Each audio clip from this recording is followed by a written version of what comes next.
de acordo com a letra D do inciso 1 do artigo 46 da Lei nº 9.610, de 19 de fevereiro de 1998. Distribuição gratuita. Proibida a venda e comercialização. Prezados, alguns dos nossos audiolivros podem constar falhas no final das faixas de áudio. Infelizmente, é irreversível, pois os mesmos foram gravados em fitas cassetes. Agradecemos a sua compreensão. Seja muito bem-vindo ao canal da Biblioteca Braille do Estado do Amazonas.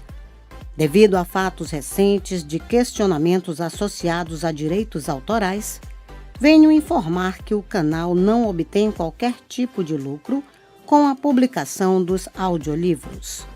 Levamos a acessibilidade para as pessoas com deficiência visual. Caso você seja autor ou proprietário dos direitos autorais de algum audiolivro publicado aqui no canal, peço que faça contato via e-mail ou através dos comentários, que, se assim for determinado, o audiolivro será retirado do ar.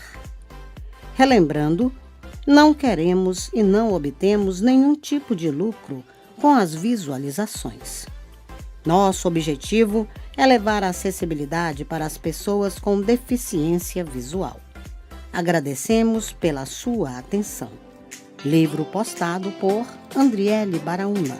Se você gostou, deixe seu like e se inscreva no nosso canal.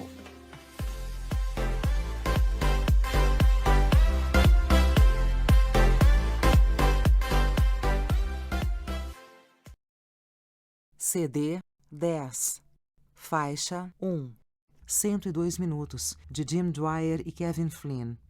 É possível que tenha sido a mensagem enviada do World Trade Center 6 pelo irmão do tenente Pfeiffer, mas o chefe Pfeiffer não empregara o termo Mayday, pois não sabia que a outra torre desabara. Embora alguns bombeiros que enfrentavam dificuldades tenham feito chamadas Mayday, não há evidência clara de que algum chefe especificamente tenha dado o mais urgente dos avisos de perigo e aflição. Nota do autor. Comissão Nacional sobre Ataques Terroristas nos Estados Unidos, The 9/11 Commission Report, Washington, D.C., 2004, página 307. Fim da nota. De qualquer modo, o chefe Picciotto ordenou a todos que descessem. Nota do autor. Em Last Man Down, um best-seller escrito por Picciotto, ele sustenta que ninguém do térreo havia se comunicado com ele para ordenar uma desocupação, com ou sem Mayday, e que deu a ordem por iniciativa própria. Outros aspectos dramáticos de seu relato têm sido diretamente contestados por outros bombeiros, e Picciotto declarou em entrevistas a jornais que já não sustenta uma das principais afirmações do livro, de que dirigiu o resgate de uma determinada mulher. Fim da nota. Então, berrou a ordem para as outras companhias de bombeiros no 35. Ninguém daquele grupo sabia que o outro prédio caíra, mas a urgência da situação pareceu clara a Warren Smith, o tenente que pensava em livrar-se do equipamento. Nota do autor. Warren Smith, relato, história oral. Fim da nota. Quando bombeiros se retiram de um edifício alto, isso em geral envolve descer alguns andares, sem abandonar inteiramente o prédio. Há algo completamente perdido aqui, além de qualquer coisa que possamos fazer. Warren depois se lembraria de ter pensado. Ele e outros oficiais gritaram as ordens de sair. Kevin Pfeiffer juntou sua tropa. Greg Hanson voltou-se para seus homens e disse: "Deixem seus equipamentos e deem-o fora." Robert Burney, aprendiz de bombeiro em sua primeira missão, seguiu ao pé da letra a ordem de Hanson. Nota do autor. Robert Burney, relato, história oral, 7 de dezembro de 2001. Fim da nota. Deixou para trás não apenas suas ferramentas e a corda, mas também a máscara autônoma. Nota do tradutor.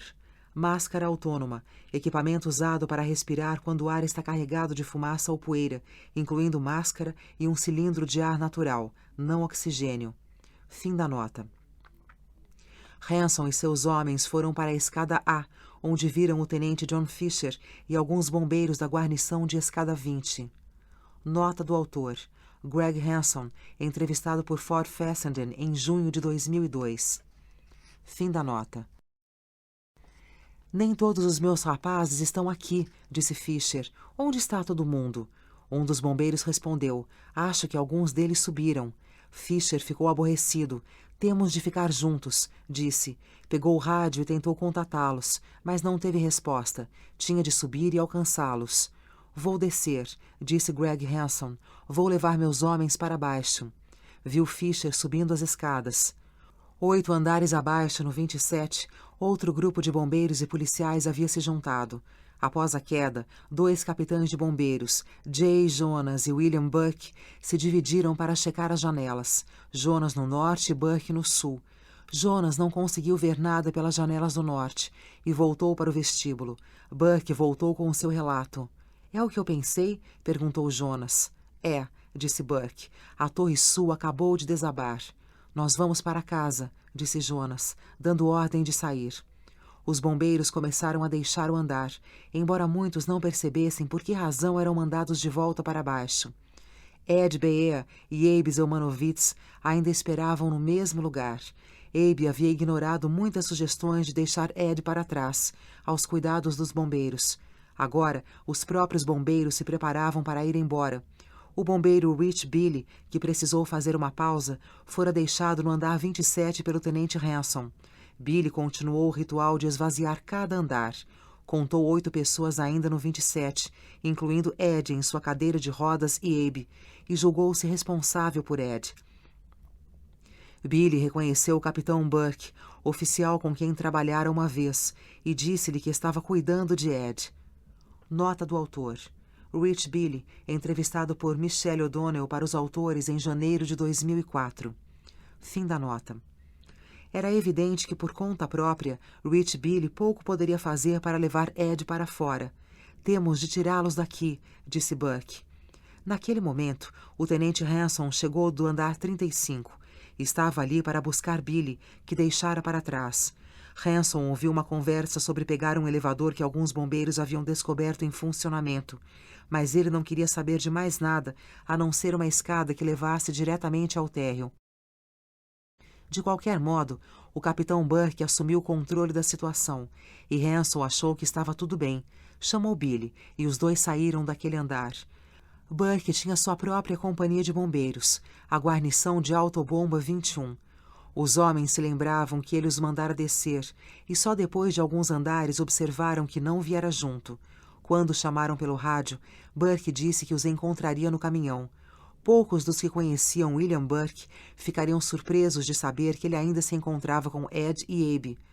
William, assim como os 2 amigos da Empire Blue Cross e Blue Shield, era uma outra variação do tema A Vida de Solteiro. Aos 46 anos de idade, trabalhara durante 25 anos como salva-vidas em Long Island, no Parque Estadual Robert Moses. Nota do autor. Constance L. Race, Rendered by the Flame, 11 de novembro de 2001. Fim da nota. Um dia, o salva-vidas mais idoso da área foi até a praia e disse que seu maior sonho era entrar no mar outra vez.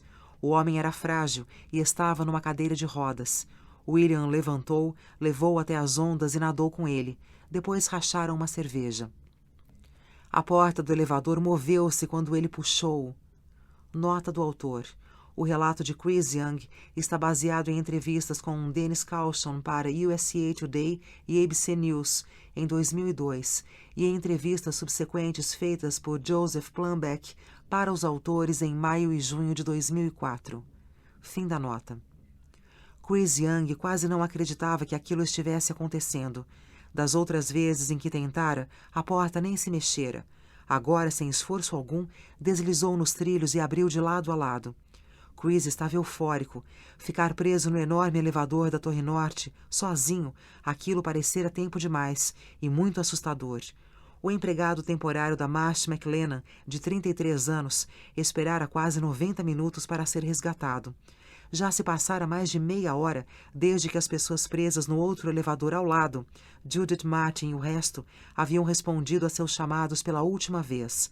E fazia 20 minutos desde que o elevador sacudira de novo, tão violentamente que ele fora jogado no chão, rolando. Ao perceber que estava preso, Chris não ficara muito preocupado. Na verdade, culpou-se pelo apuro em que se metera. Ele descia num dos elevadores expressos quando decidiu testar um princípio da física escolar, aquele pelo qual, se você pular dentro de um elevador em alta velocidade, de alguma maneira cria-se um estado de ausência de gravidade e você flutua em estilo NASA. Alguns saltos depois, no entanto, seu espírito aventureiro evaporou quando o elevador subitamente sacudiu e parou. Durante a hora seguinte, a poeira, os gritos, os alarmes e as outras pessoas presas perto dele no lobby o haviam persuadido de que acontecia algo muito mais amplo e mais sério que sua atitude excêntrica. No entanto, não tinha a menor ideia do que fosse, e os funcionários do edifício com quem conseguiu falar pelo intercom do elevador apenas diziam que havia uma situação de emergência. Chris estava igualmente intrigado sobre por que as portas se abriram tão facilmente de uma hora para outra. Ele descobriria mais tarde que a queda da Torre Sul cortara a energia de sua irmã gêmea, desligando o motor que em geral impedia as portas de se abrirem entre os andares. Nota do autor. Frank de Mola, entrevistado por Jim Dwyer em janeiro de 2004. Fim da nota. Quando olhou para dentro do lobby, a euforia de ter escapado rapidamente se esvaeceu. Não havia ninguém, nenhuma pessoa. O lobby moderno, brilhante, de mármore castanho e cromo polido, fora substituído por ruínas, destroços por toda a parte. Ao sair do elevador, os pés de Chris afundaram em muitos centímetros de poeira de concreto pulverizado. Ela amortecia suas passadas, enquanto ele se apressava na direção das janelas que davam para West Street. Saiu por uma janela quebrada. Já do lado de fora, olhou para cima, na direção dos escritórios no andar 99, onde estivera no início daquela manhã. Fumaça e fogo eram expelidos dos andares superiores. "Oh, meu Deus!" ele disse. Um bombeiro segurou e mandou que continuasse em frente. Entre os grupos que davam busca nos andares da zona inferior do edifício estava uma equipe liderada pelo inspetor James Romito, da Polícia da Administração do Porto. Com o colapso da Torre Sul, Romito ouviu o que dizia o rádio e então virou-se para meia dúzia de pessoas que o acompanhavam. Nota do autor. Relatório da Administração Nacional de Incêndios sobre a explosão de 1993. Fim da nota. "As buscas terminaram", disse ele. "Vamos deixar o prédio." Frank de Mola, um trabalhador civil da administração do porto, ajudara Romito enquanto subia em direção ao centro de comando, no andar 64. "A 2 desabou", disse Romito. "Torre 2?" perguntou Frank. "A Torre 2 desabou", respondeu Romito.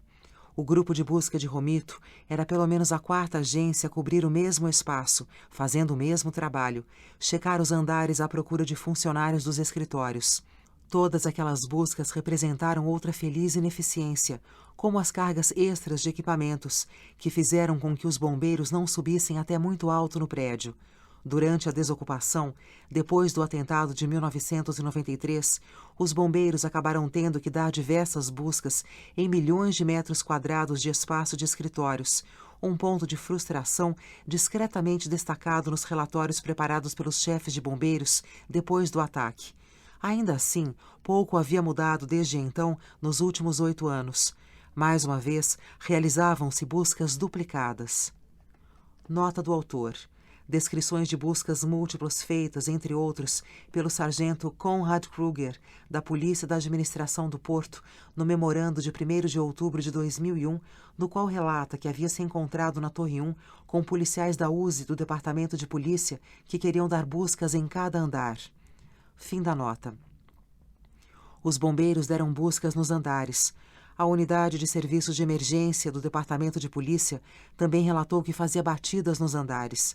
A equipe de policiais de Joseph Baccellieri e policiais da administração do Porto havia dado buscas até os 51, e o grupo dirigido pelo inspetor Romito também checava os andares. Dessa vez, as múltiplas buscas tiveram o efeito benéfico de manter muitos resgatadores mais próximos do térreo.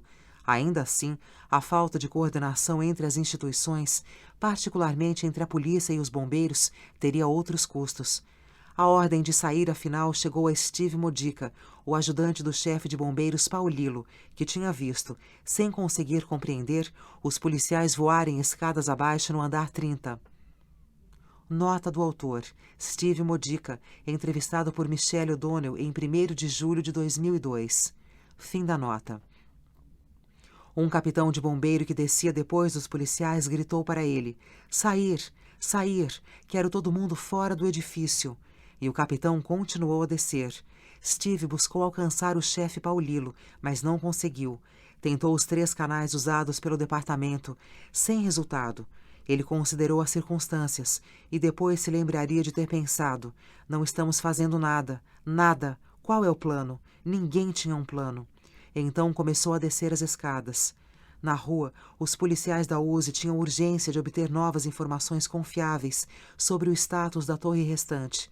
No frenesi das transmissões de rádio, o operador demandou atenção e, com algum esforço, conseguiu contatar os helicópteros da polícia que circulavam sobre o sul de Manhattan. Base de aviação, USE 1 precisa de alguém da aviação para checar a Torre 2 e dar uma notícia atualizada, disse o operador, dando o endereço do edifício destruído, embora ninguém tivesse dúvida sobre qual fosse. A resposta veio às 10h07, 8 minutos após o colapso da Torre Sul. O piloto do Aviation 14, Tim Hayes, respondeu com uma previsão sombria. "Avise a todo mundo para sair da área nas vizinhanças de Battery Park City", disse Hayes. "Parece que há um vermelho brilhante por volta de 15 andares abaixo do topo. É inevitável." Nota do autor: Fita da Divisão de Operações Especiais do Departamento de Polícia, 11 de setembro de 2001. Fim da nota. Para ter certeza de que a mensagem fora passada, o operador repetiu-a, praticamente palavra por palavra, de modo que todos os policiais no ar ouvissem o aviso. Tudo bem, ele disse que no andar 15 abaixo do topo parece que o edifício vai desabar e é preciso que todo mundo saia das vizinhanças de Battery City. Faixa 2. Um momento depois, Greg Semendinger, o piloto do outro helicóptero da polícia, o Aviation 6, também fez um relato. "Não penso que isso ainda possa demorar muito mais", disse ele. "Eu tiraria todo mundo de dentro da área daquele segundo edifício." Não importa quantas vezes o operador da polícia repetisse a mensagem, nenhum dos bombeiros na Torre Norte, uma quantidade 10 vezes maior que qualquer outro grupo de resgate no prédio, tinha rádios que pudessem ouvir os avisos. Na verdade, muitos deles não podiam ouvir nada de seus próprios comandantes. Os policiais da USE espalharam a notícia enquanto abandonavam o edifício, instando para que bombeiros, civis e outros resgatadores saíssem de vez. A onda que levara todos eles escadas acima agora lentamente refluía, embora o final da Torre Sul e o grave perigo na norte continuassem praticamente desconhecidos pelos bombeiros. Por mais de 80 minutos, o engenheiro de pontes e túneis Patrick Hoey e seus colegas da administração do porto, no andar 64, haviam esperado obedientemente, de acordo com as instruções, que os bombeiros ou a polícia chegassem até eles.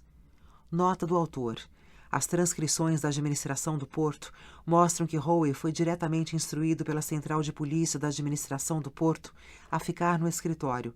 As transcrições também mostram que, mais tarde, um colega de alguém no andar 64 ligou para a polícia, de fora do edifício, buscando informação sobre eles.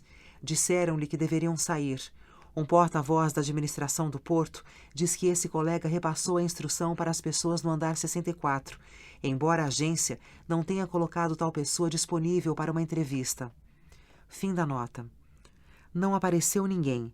Nada os impedia de sair, exceto as instruções diretas que receberam às 9h11 para, abre aspas, ficar firme, fecha aspas, e esperar o resgate.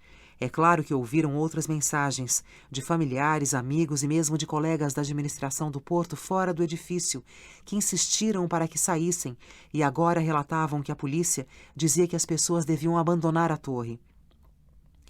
O sargento de polícia que falara a eles para ficar estava entre os que mais tarde tentaram avisar para que saíssem.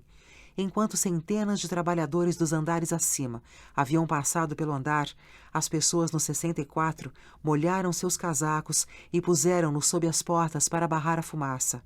Taparam as frestas. Muitos na sala tinham passado pela exasperante desocupação de 1993, a árdua descida no meio de uma fumaça cáustica, sufocante. Talvez aquilo pudesse ser evitado dessa vez. Continuar onde estavam era a política oficial numa crise. Sair apenas dos andares na vizinhança direta do fogo. Embora os comandantes dos bombeiros, da polícia e da administração do porto tivessem abandonado essa orientação às 9 horas e ordenado uma evacuação total, a mensagem parecia não ter chegado a Patrick e seus colegas. O sistema de comunicação pública na Torre Norte fora danificado pelo atentado. Ele e outros empregados da administração do porto tinham luz e telefones. Numa certa altura, saíra da sala com o colega Pasquale Buzelli e caminhara pelo andar, à procura dos lugares por onde entrava a fumaça. Encontraram uma porta aberta, fecharam-na e passaram fita adesiva em toda a volta. Nota do autor. Homenagem da administração do porto a Pasquale Buzelli, 2002. Fim da nota. Aquilo funcionara por algum tempo. Então a Torre Sul desabou, embora eles não se dessem conta, e na violenta convulsão que se seguiu, apareceu mais fumaça. As pessoas que haviam discutido por 1 hora se deviam sair ou não, contrariando o que julgavam ser a recomendação oficial, decidiram partir. Àquela altura, havia 16 pessoas no andar. Patrick primeiro chamou a central da polícia. Estou no Trade Center, Torre 1. Estou com a administração do porto e estamos no andar 64. A fumaça está ficando meio ruim, então Estamos considerando a possibilidade de descer as escadas. Isso está certo? Nota do autor. Transcrições da administração do porto. Posto do sargento. Central de polícia. 11 de setembro de 2001, 10:12. Fim da nota. Está, respondeu o policial. Tentem sair. Tudo bem, disse Patrick. Tchau. Eram 10:12, 87 minutos desde que a Torre Norte fora atingida. A mensagem para sair espalhou-se de maneira desigual. Nota do autor. Smith, relato, história oral. Fim da nota. Warren Smith, o tenente que soubera porque estava de pé perto de um chefe no andar 35, achou que os civis haviam partido, mesmo as pessoas que pareciam mais responsáveis e diligentes, aqueles que Smith supunha serem parte da brigada de incêndio da companhia. Tinham autorizado a descida de seus colegas e ficaram ali, passando garrafas de água para as equipes de resgate. Mesmo assim, enquanto Smith descia, continuava a encontrar bombeiros que ainda carregavam os pesados rolos de mangueira, que ainda arrombavam as portas. Era como se nada tivesse mudado. Outra leva de bombeiros daria mais uma busca nos andares. Eles não tinham a menor ideia de que fora dada a ordem de sair. Quando Smith disse-lhes que todos estavam em retirada, percebeu que não acreditaram nele. Escutem, disse, esqueçam tudo, deixem seus rolos aí. Podem voltar mais tarde para pegá-los, se quiserem. Simplesmente desçam. Aqueles bombeiros não tinham qualquer senso de urgência a respeito de obedecer a uma ordem de segunda mão, sentiu Smith. Notou que paravam para olhar pelas janelas, ver o que acontecia na rua. Como o fogo estava tão distante, muitos deles subiram sem uma tarefa específica. Basicamente, iam ver o que poderiam fazer. E Smith percebeu que tinham confiança no edifício. Não podia culpá-los. A explosão de 1993 lhes mostrara que ele podia aguentar. Era, pensou, a mentalidade Titanic. Um outro tenente que deixara o andar 35, Greg Hanson, descia rapidamente com sua companhia. Haviam parado no 27 para pegar Rich Billy, junto com Ed Bea e Abe Zelmanovitz. Quando chegaram ao 19, apareceu um bombeiro na escada. Hanson não o reconheceu. Preciso de alguma ajuda, disse o bombeiro. Temos uma porção de gente do outro lado do andar que não quer sair. Hanson teve de parar, mas, antes de entrar no 19, um de seus homens, o bombeiro em treinamento Robert Bunny, disse que deixara sua máscara autônoma de respiração no andar 35. Nota do autor. Greg Hanson, entrevistado por Ford Fessenden em junho de 2002. Fim da nota. Isso poderia atrasá-los na descida se precisassem partilhar o ar do mesmo cilindro. No entanto, Hanson não queria que Bunny voltasse. O problema, por vago que fosse, compreendia uma enorme ameaça. Quero que você desça, disse Hanson a Bunny. Saia do edifício. Então Greg Hanson entrou no andar 19 e, na penumbra, viu um grupo grande de bombeiros e alguns civis. No grupo estava Kevin Pfeiffer, um dos tenentes que haviam estado com ele no andar 35. O que está acontecendo? Perguntou Hanson. Temos de dar o fora daqui. Um bombeiro da Resgate 3 aproximou-se dele e chamou. Tenente, posso falar com o senhor? Disse ele. O bombeiro levou-o até uma janela que dava para West Street. Era a primeira vez que Hanson via o mundo lá fora. Não conseguia encontrar o Hotel Marriott, que ficava entre as duas torres, mas a West Street lhe parecia confusa e estranha. Ele nem ao menos sabia que a outra torre também fora atingida por um avião, e muito menos que desabara. O bombeiro que o levara até a janela falou. Não acredito que possamos sair. Temos de tentar dar o fora daqui, disse Hanson. Temos de ir. Ele voltou para as escadas gritando que as pessoas tinham de sair. Elas estão se movendo muito devagar, pensou. Não podiam ter ouvido as mesmas ordens urgentes. Mais ou menos à mesma hora, outro grupo também chegara ao andar 19. Os policiais Baccellieri, Moscola e Wender, vindos do 51. Haviam parado ali quando subiam e notaram o aglomerado dos bombeiros. Agora, a caminho do térreo, saíram de novo da escada e andaram pelos corredores. Mal podiam acreditar no que viam. Nota do autor. Andrew Wender, entrevistado por Kevin Flynn em junho de 2002. Fim da nota. O andar 19 continuava tão cheio como antes, ainda fervilhava de bombeiros.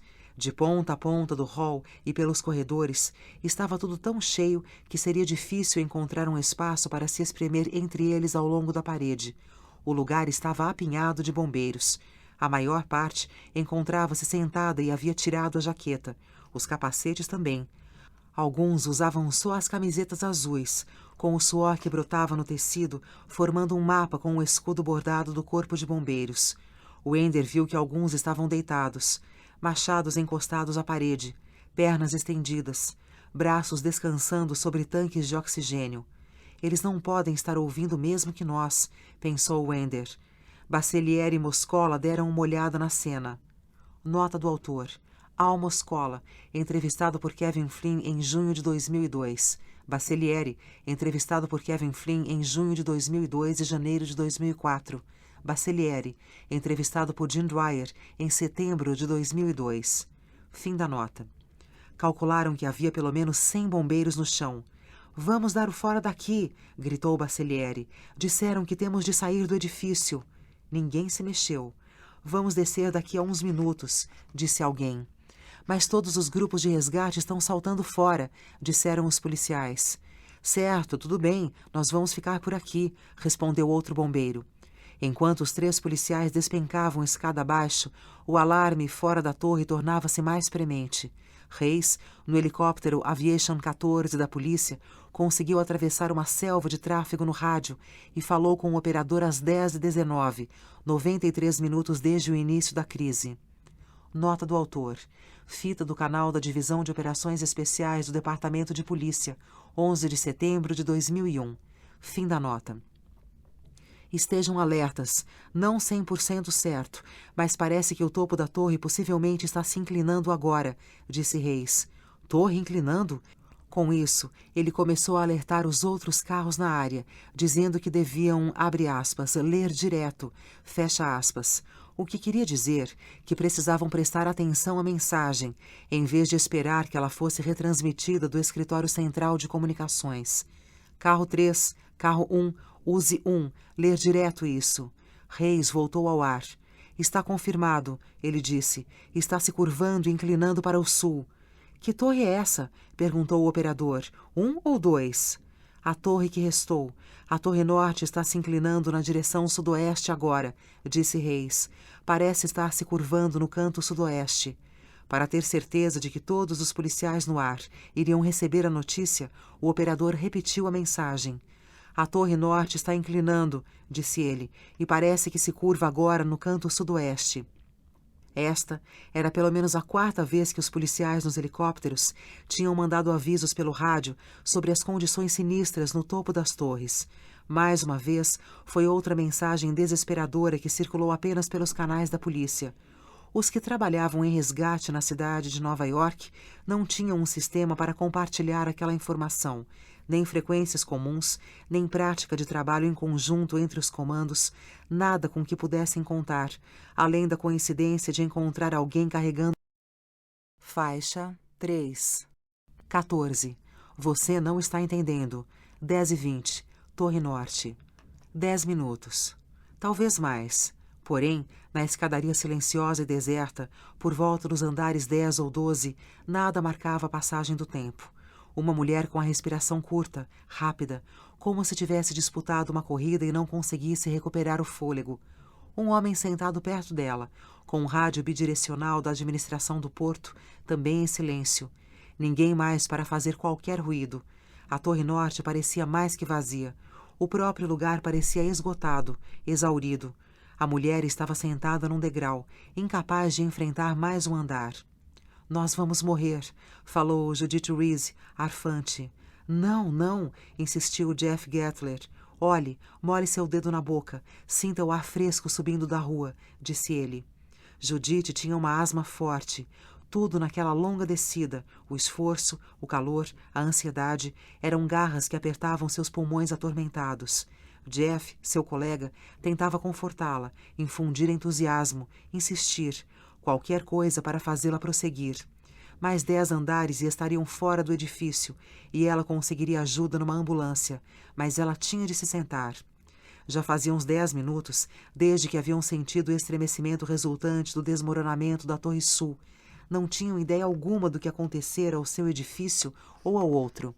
Estavam descendo há quase 1h30, desde que deixaram seus escritórios no andar 88, onde Jeff trabalhava como gerente de projetos para a administração do porto, e Judith atuava como assistente administrativa de Frank DeMartini.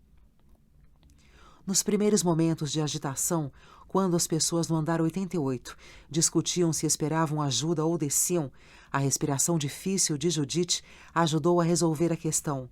Ninguém com aqueles problemas respiratórios crônicos podia ficar num espaço onde houvesse nem mesmo um pequeno incêndio. Fora uma das primeiras a começar a descida, mas cada degrau era um sacrifício. Só conseguia descer 1 ou 2 andares de cada vez, e então tinha de parar. Em pouco tempo ficara muito atrás dos outros. Jeff, um colega, mas não amigo íntimo, ficara com ela.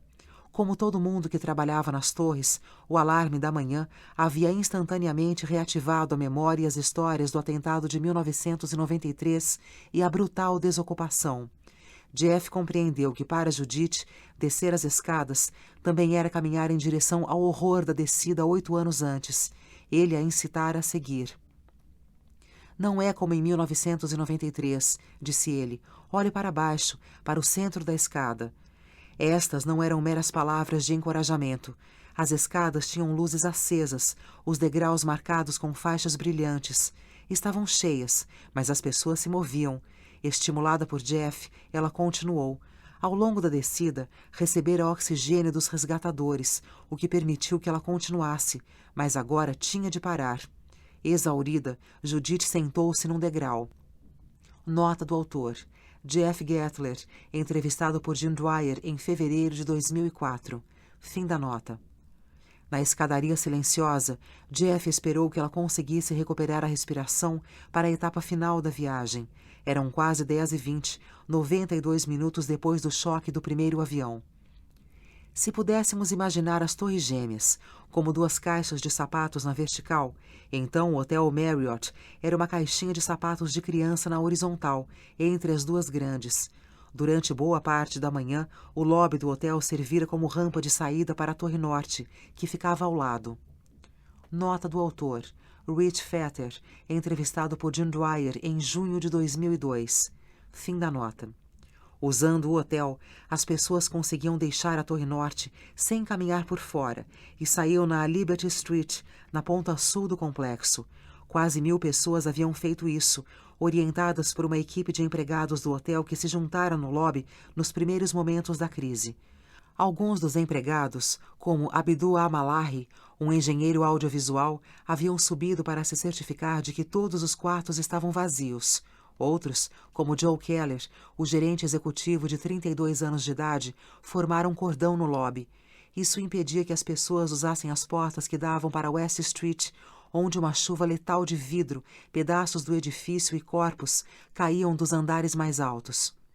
Às 9h59, a desocupação dos prédios estava reduzida a um fiapo e o lobby, já passado a tarefa urgente de orientar a saída, agora era ocupado basicamente por funcionários do hotel que continuavam em seus postos e por bombeiros e policiais que se preparavam para subir. Então aconteceu. Um estrondo, os golpes, a luz que sumiu, como se um dreno cósmico tivesse se aberto subitamente, tragando em seu vórtice as formas familiares da vida cotidiana. Joe Keller, o gerente executivo, desapareceu. Ele estava a menos de 3 metros de Rich Fetter, o gerente residente do hotel. Num instante desapareceu. Rich se colou a uma coluna enquanto a poeira redemoinhava pelo lobby. Pôs uma mão para fora por um segundo e foi atingido pesadamente por um pedaço de escombro que voava. O lugar ficou na escuridão total. Os óculos de Rich desapareceram. Seus olhos e as narinas entupiram. Então, subitamente, tudo lhe pareceu extraordinariamente quieto. Na obscuridade, conseguira distinguir um grupo de funcionários do hotel amontoados perto do bar Tall Ships, junto com alguns bombeiros. Eles começaram a subir para a rua. Rich sabia que se conseguisse chegar perto do balcão da portaria, poderia achar um walkie-talkie. Tateou até encontrar. Tossindo com a poeira, chamou Joe pelo aparelho, pois sabia que ele sempre carregava um. Ele estava logo ali, tão perto. Como podia ter desaparecido? De repente, a voz de Joe surgiu. Rich, tudo bem. Estou num buraco perto da área dos porteiros, disse ele. Estou numa saliência. Há um grande buraco, e eu posso ver os andares mais baixos do hotel. Há 2 bombeiros aqui comigo, e parecem estar seriamente feridos. O colapso da Torre Sul rachara o hotel de cima a baixo, como se uma tesoura gigantesca tivesse cortado o prédio em 2. Os 2 homens estavam separados por uma parede de escombros. Rich garantiu a Joe que o tirariam dali. Parte do lobby era uma zona segura, protegida contra o desabamento por vigas reforçadas instaladas depois da explosão de 1993. Rich estava na área segura do lobby, enquanto Joe foi pego na área que desabou, mas num espaço que ficara protegido de impactos diretos. Junto com Rich, do lado seguro, estavam 7 ou 8 bombeiros que procuravam aberturas nos escombros, porque também davam pela falta de colegas. Companhias inteiras haviam desaparecido. Pelo menos 40 bombeiros estavam na parte do lobby que foi esmagada ou mais acima, nos andares partidos. Rich falou aos que haviam escapado de ferimentos sérios sobre os 2 bombeiros presos com Joe. Eles amarraram uma corda para marcar o lugar e subiram por buracos e passagens intactas, à procura de ajuda.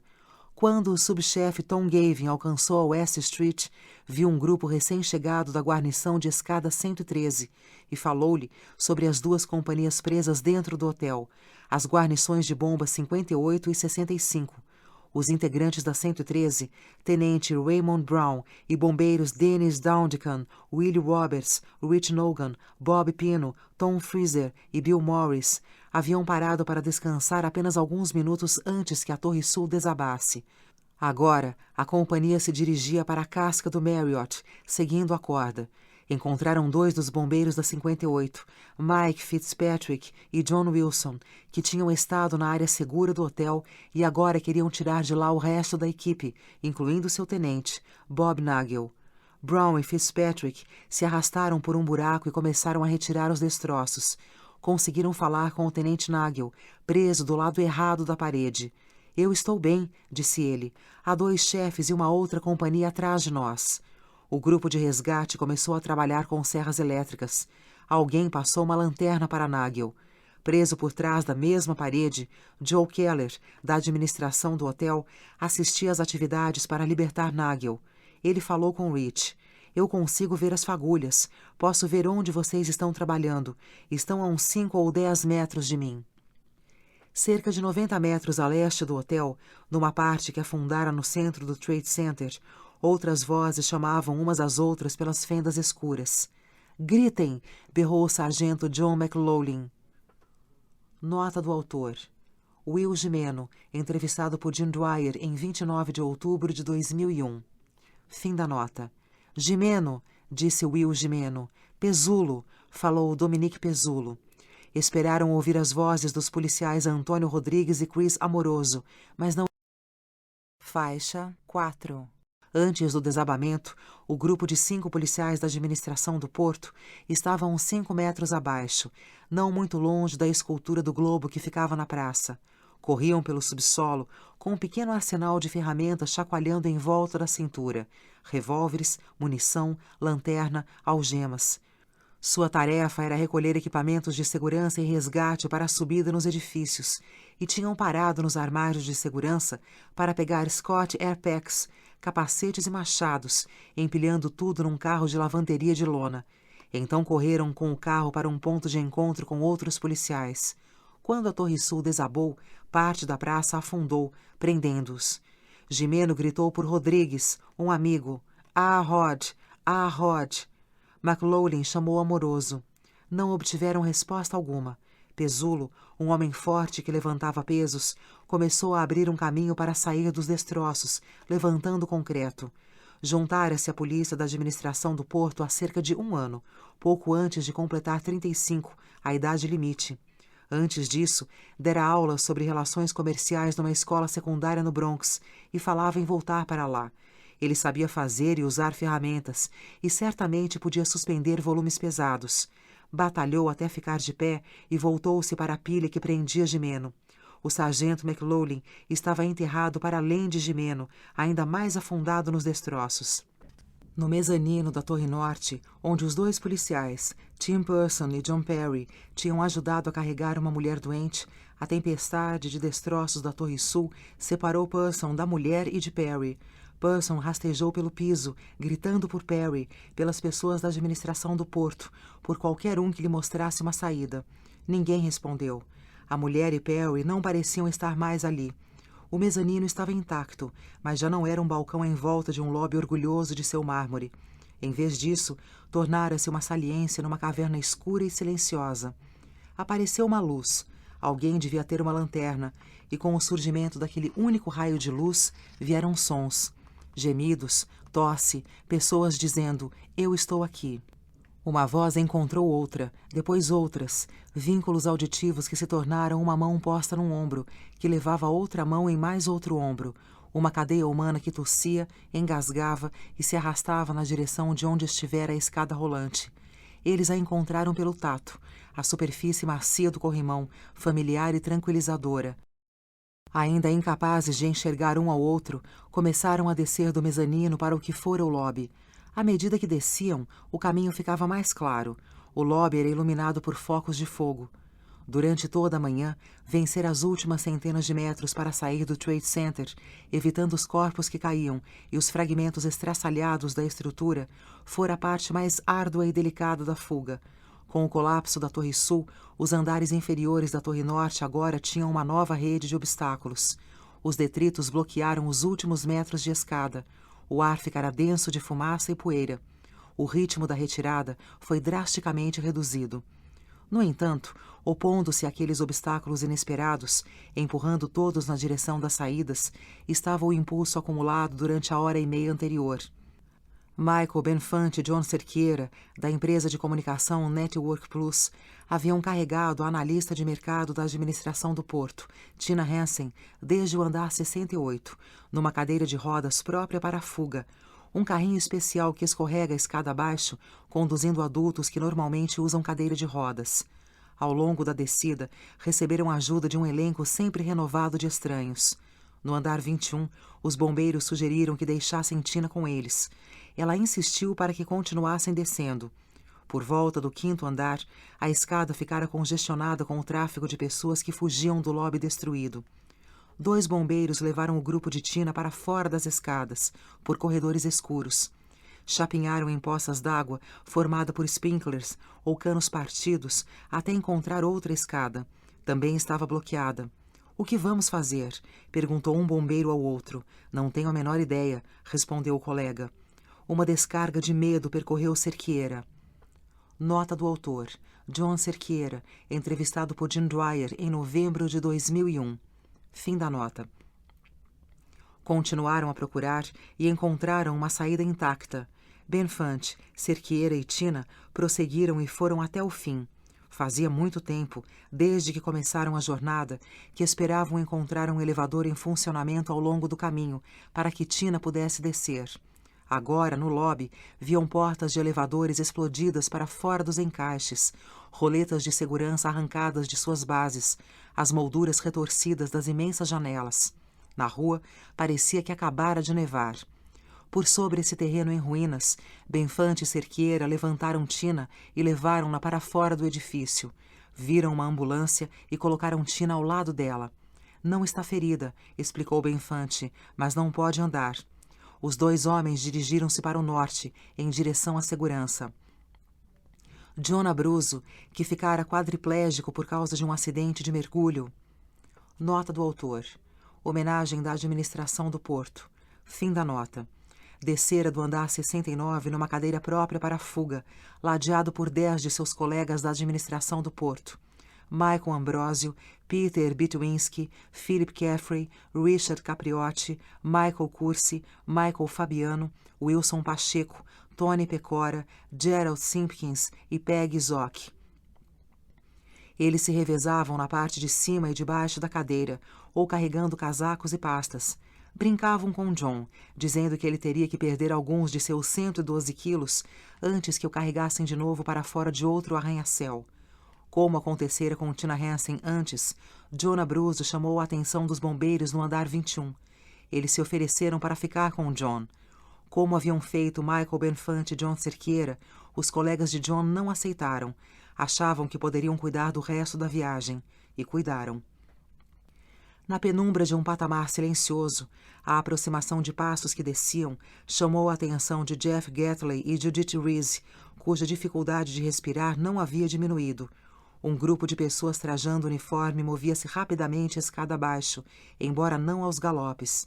Jeff pensou ter visto um policial da administração do porto, 1 ou 2 bombeiros, talvez um policial da cidade. — O que está acontecendo? Perguntou o policial da administração.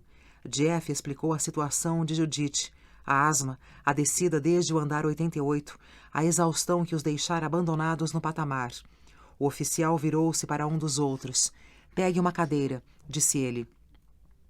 Num instante, um dos homens voltou com uma cadeira de escritório do 10º andar. — Vá em frente, disse o policial a Jeff. Nós vamos levá-la para baixo. — Eu vou junto com vocês, falou Jeff. — Isso é negócio para a polícia, replicou o policial.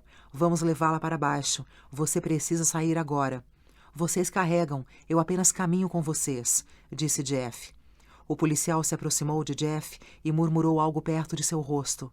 Você não está entendendo. O edifício vai desabar.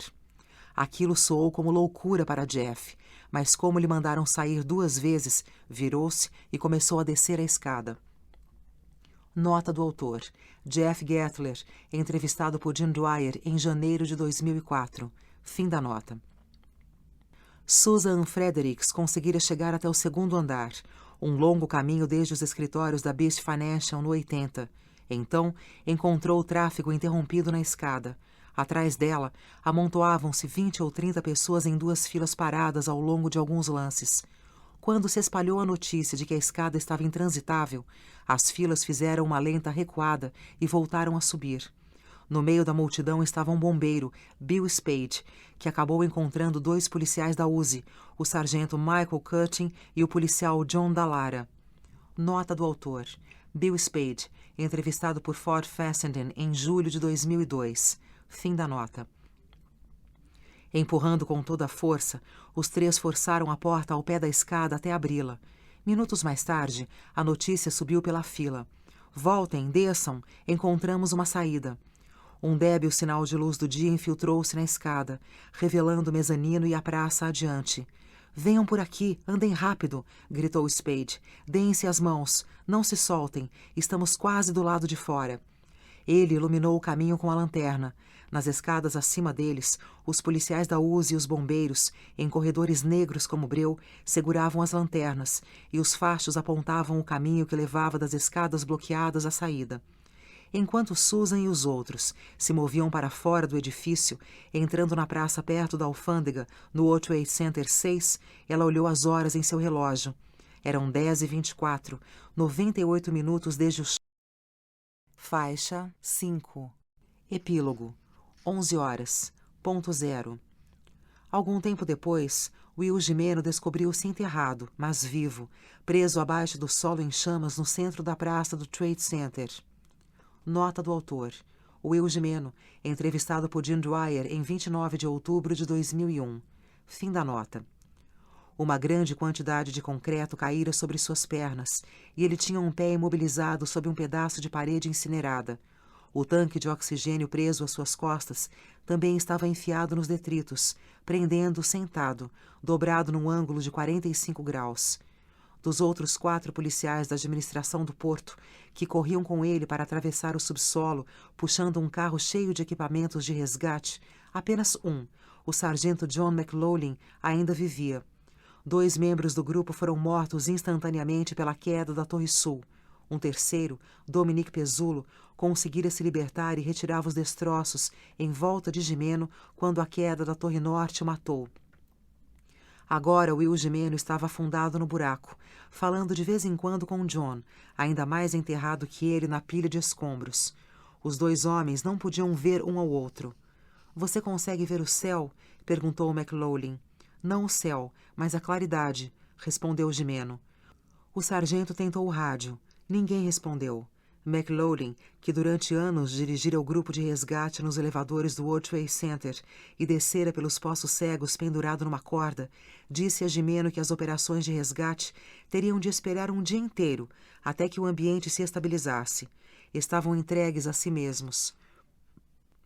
Por todo o Nordeste dos Estados Unidos, as pessoas estavam essencialmente entregues a si mesmas e davam os primeiros passos nos primeiros minutos de uma nova era que não dispunha das proteções da antiga ordem mundial, cujas instituições e papéis pareciam ter se tornado instantaneamente decrépitos.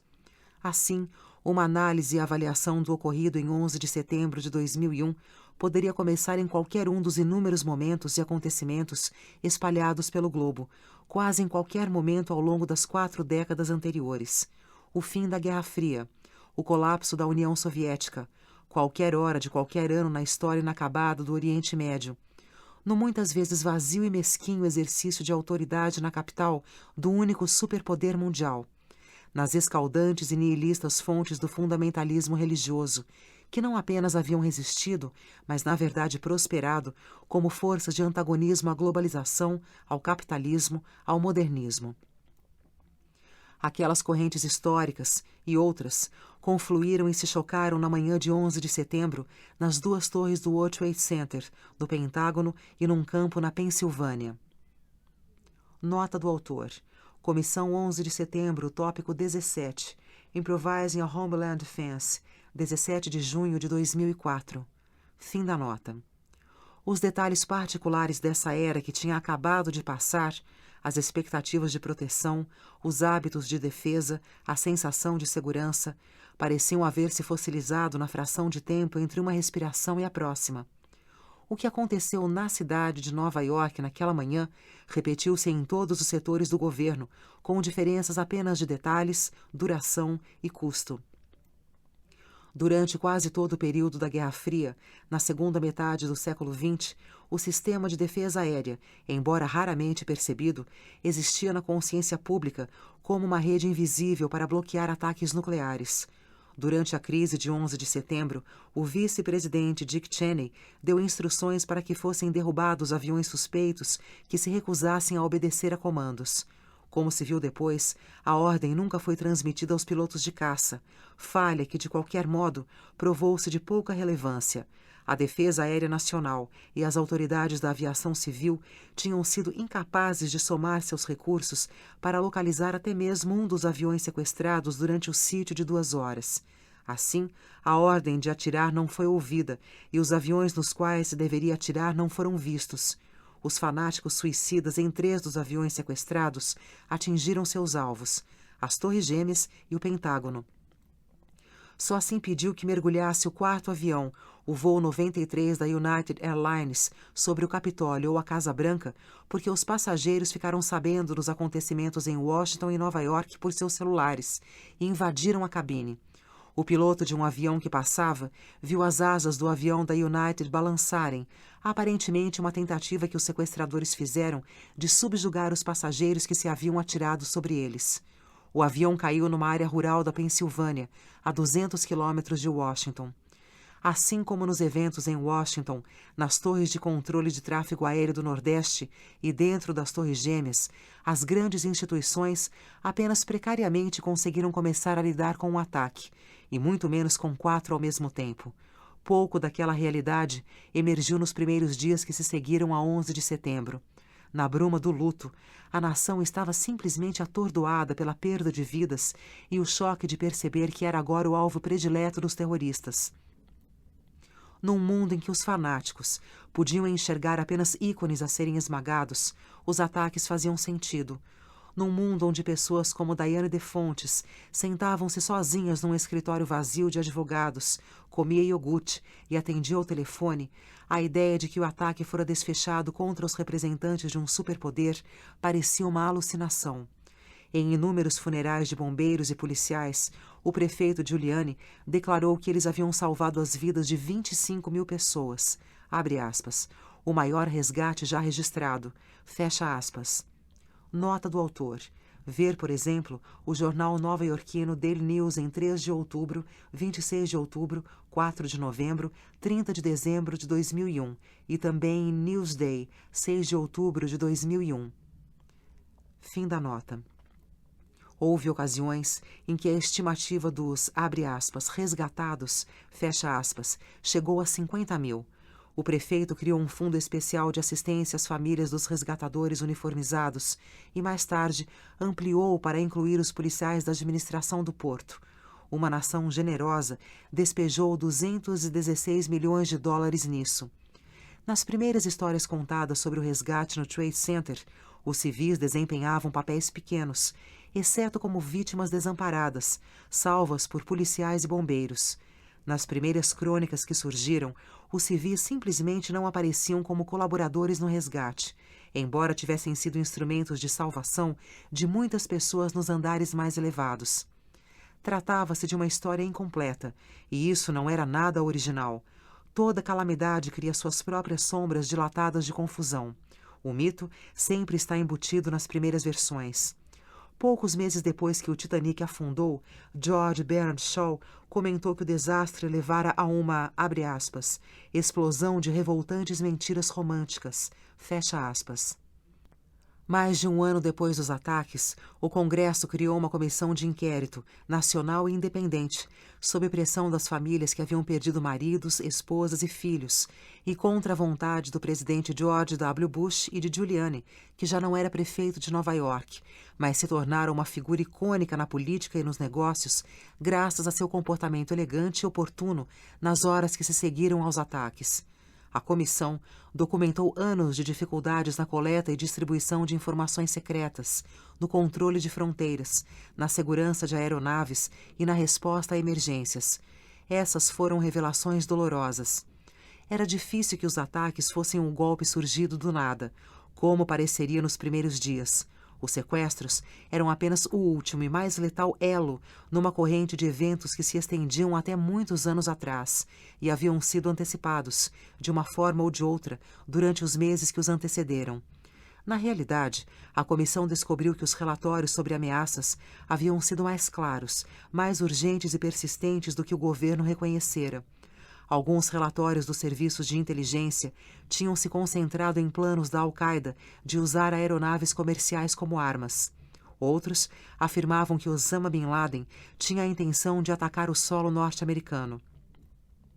Embora algumas peças desses relatórios tivessem sido obtidas em meados da década de 1990, um alerta de que soldados da Al-Qaeda haviam se infiltrado nos Estados Unidos e pareciam interessados em sequestrar um avião foi entregue ao presidente no dia 6 de agosto de 2001, apenas um mês antes dos ataques, com o título Bin Laden determinado a atacar nos Estados Unidos. Os diagnósticos pós-mortem feitos pela imprensa e pela comissão jogaram luz sobre a longa sombra de segredos, ocultamentos e mitos que cercaram os eventos de 11 de setembro de 2001. Dito isso, nenhum nível do governo norte-americano possuía prática para se defrontar com atentados tão ferozes contra civis. Nem Nova York nem os Estados Unidos tinham memória prática para lidar com ataques duradouros dentro do país. E, dada a velocidade dos eventos naquela manhã, não havia tempo para inventar novas estratégias. Em Nova York, as duas torres aguentaram 102 minutos, menos de 2 horas, antes de desabar. Isso não dá qualquer ideia sobre a velocidade da manhã. Um avião se choca. 16 minutos depois, outro avião se choca. 25 minutos mais tarde, a notícia de um terceiro avião que se aproxima. Falsa, mas certamente não fora das recém-ampliadas fronteiras do plausível. Então, cerca de 30 minutos depois, o primeiro edifício desaba. 29 minutos depois, tudo terminado. Era como se um carro a 140 km por hora fizesse uma curva de 90 graus a cada poucos minutos. Todo momento trazia novas demandas. Faixa 6. Os helicópteros da polícia relataram a deterioração das duas torres e predisseram, especificamente, o colapso da Torre Norte. Os comandantes dos bombeiros não tinham conexão alguma com os helicópteros, nem havia como receber os relatos. Mas quanto a isso, também tinham pouco ou nenhum vínculo com suas próprias tropas. Os rádios para comunicações interagências descansavam em prateleiras ou nos bagageiros dos carros, sem uso. Nota do autor. Jerome Hauer, ex-diretor do Departamento de Gerenciamento de Emergências, em depoimento perante a Comissão 11 de setembro, 19 de maio de 2004. Fim da nota. É provável que houvesse até 200 bombeiros dentro da Torre Norte quando ela desabou. Muitos deles tiveram chance de escapar quando a Torre Sul caiu, pois estavam a pouca distância da saída. É chocante pensar que tiveram 29 minutos para descer, mas não desceram. Não mais de 30 ou 40 andares de escadas, como muitas pessoas fizeram, incluindo Mo Lipson, de 89 anos, que deixou seu escritório no 88 e havia chegado ao 27 quando caiu a primeira torre. Poucas das pessoas dentro da Torre Norte, mesmo aquelas que tinham escutado as ordens de desocupar, sabiam que o outro edifício desabara. Virtualmente nenhuma delas, exceto alguns policiais e aqueles que eles encontraram, sabia que os pilotos dos helicópteros previam o desabamento iminente daquela onde estavam. Sem razão alguma, os bombeiros foram privados de informações críticas. E isso pode ser atribuído tanto a uma longa questão de mau hábito quanto a circunstâncias extremas. Numa audiência, na primavera de 2004, sobre atendimento a emergências, Giuliani falou com grande paixão sobre os bombeiros que não haviam abandonado a Torre Norte. Abre aspas. A realidade é que eles salvaram mais vidas do que, penso eu, qualquer pessoa tem o direito de esperar que um ser humano seja capaz de fazer. Se tivesse sido feito de outra forma, por outras pessoas, e por pessoas talvez sem a disposição para tanto destemor como eles tiveram, teríamos tido uma perda de vidas muito mais séria. Fecha aspas. Além disso, Giuliani disse que os bombeiros realmente ouviram o aviso de que era hora de sair do edifício, mas afirmou que eles, abre aspas, interpretaram a ordem de evacuação, fecha aspas, como um comando para se certificar de que os civis iam sair do prédio. Abre aspas. Em vez de nos darem uma história de homens de uniforme, fugindo e deixando civis para trás, o que teria sido devastador para o moral deste país. Em vez de um Andréa Doria, se vocês se lembram daquilo, eles nos deram um exemplo de homens e mulheres em uniforme, muito corajosos, muito, que permaneceram firmes para proteger os civis, fecha aspas, disse Giuliani. Abre aspas. Temos uma história de heroísmo, temos uma história de orgulho e temos uma história de apoio que nos ajudou a atravessar tudo isso. Fecha aspas. Se a história é para ser uma ferramenta para os vivos, ela deve ser absolutamente franca e direta. As crônicas completas sobre o dia D na Segunda Guerra Mundial observam que diversos botes de desembarque de tropas romperam em águas profundas e causaram o afogamento dos soldados, fato de importância vital para aqueles que um dia iriam seguir os soldados do dia D no desembarque em outras praias. A evidência mostra conclusivamente que, nos últimos minutos críticos da Torre Norte, os bombeiros de fato ajudavam os civis, mas isso envolvia não mais que uma fração dos resgatadores. Não pode haver dúvida de que o propósito dos bombeiros, ao entrar no edifício, era ajudar. e que alguns, como o Capitão Burke, ficaram para trás mesmo quando o futuro assumiu uma forma assustadora. No entanto, existe razão substancial para relativizar a afirmação de que as obrigações específicas, e não a disseminada ignorância do perigo, mantiveram grande parte daqueles 200 bombeiros dentro do edifício durante um tempo no qual poderiam ter escapado. Nota do autor. Uma análise feita pelo New York Times em julho de 2002, a partir dos relatos de testemunhas oculares sobre os locais em que estavam os 343 bombeiros mortos, concluiu que havia 97 na Torre Sul, 34 no Hotel Marriott, 13 fora dos edifícios e pelo menos 121 na Torre Norte quando ela desabou. A localização de 78 não pôde ser determinada, mas a maior parte fora designada para a Torre Sul. No entanto, é provável que, por não possuírem familiaridade com o complexo, tenham ido para a Torre Norte, como relataram muitos dos bombeiros sobreviventes. Uma fita com gravações de rádio liberada em novembro de 2002, como resultado de um processo movido pelo Times, forneceu apoio adicional para essa teoria. Mostrou que apenas umas poucas companhias entraram na Torre Sul e o comandante no edifício estava requisitando companhias adicionais cerca de 40 minutos depois do choque do segundo avião. Por inferência, a fita sugere que havia menos de 97 bombeiros na Torre Sul.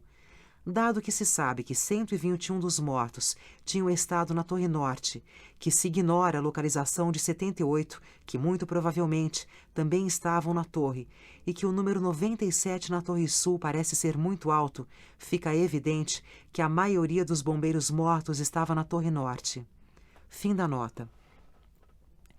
Quase todos os 6.000 civis abaixo da zona de impacto haviam deixado a Torre Norte quando ela desabou.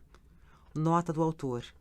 Quase todos os civis que morreram na Torre Norte trabalhavam em andares elevados, tanto acima da zona de choque quanto logo abaixo dela, e ficaram presos. Cerca de 110 pessoas que trabalhavam abaixo do andar 92 morreram. Poucas estavam numa posição onde pudessem ser ajudadas por bombeiros. Aproximadamente 26 ficaram presas em seus escritórios no andar 80, onde muitas portas não se abriram ou estavam tentando ajudar outras pessoas a arrombar as portas. Não se sabe se tiveram contatos com os bombeiros. Outras 14 eram empregadas da administração do porto e deixaram seus escritórios no andar 64 às 10h08. Desciam por conta própria, sem ajuda. Um número desconhecido ficou preso nos 99 elevadores de cada torre. Pelo menos uma pessoa da Torre Norte foi morta no subsolo durante o desabamento da Torre Sul e acredita-se que outras também morreram lá. Ver também em Dennis Colchon, 4 Men of September 11, Survival Was No Accident, USA Today, 20 de dezembro de 2001, e NIST, WTC Victims Locations, 20 de julho de 2004. Fim da nota. Fato difícil de conciliar com a noção de que a maior parte dos aproximadamente 200 bombeiros que morreram na Torre Norte não podia sair porque estava ocupada ajudando civis. Nas histórias orais coletadas pelo Corpo de Bombeiros, vários deles se recordaram de que não tinham conhecimento de como a situação se tornara séria naqueles minutos finais. Isso não significa que os bombeiros não fossem uma presença bem-vinda e encorajadora. Na verdade, havia grupos que ajudavam pessoas como Josephine Harris, que tinham parado para oferecer amparo a Judith Reese, que haviam aberto escadas depois da queda da Torre Sul. Ainda assim, aqueles esforços não explicam por que tantos bombeiros morreram num edifício do qual poderiam ter escapado e onde praticamente não ficara ninguém que precisasse de ajuda. No andar 19 da Torre Norte, montes de bombeiros condenados foram vistos, nos minutos finais, entre outros, pelos policiais Joseph Basselieri, Almos Colley e Andrew Wender, numa pausa para descansar, sem jaquetas, com os machados encostados à parede, ensopados de suor. Uma explicação bem mais plausível para o fato de que aquele grupo não escapou é a falta de conhecimento da situação, e não a opinião do prefeito de que os bombeiros estavam presos enquanto ajudavam os civis. A ausência de, abre aspas, consciência situacional, fecha aspas, para usar o termo militar, não era simplesmente uma consequência de estarem esmagados pela nova época de terror que acabava de chegar.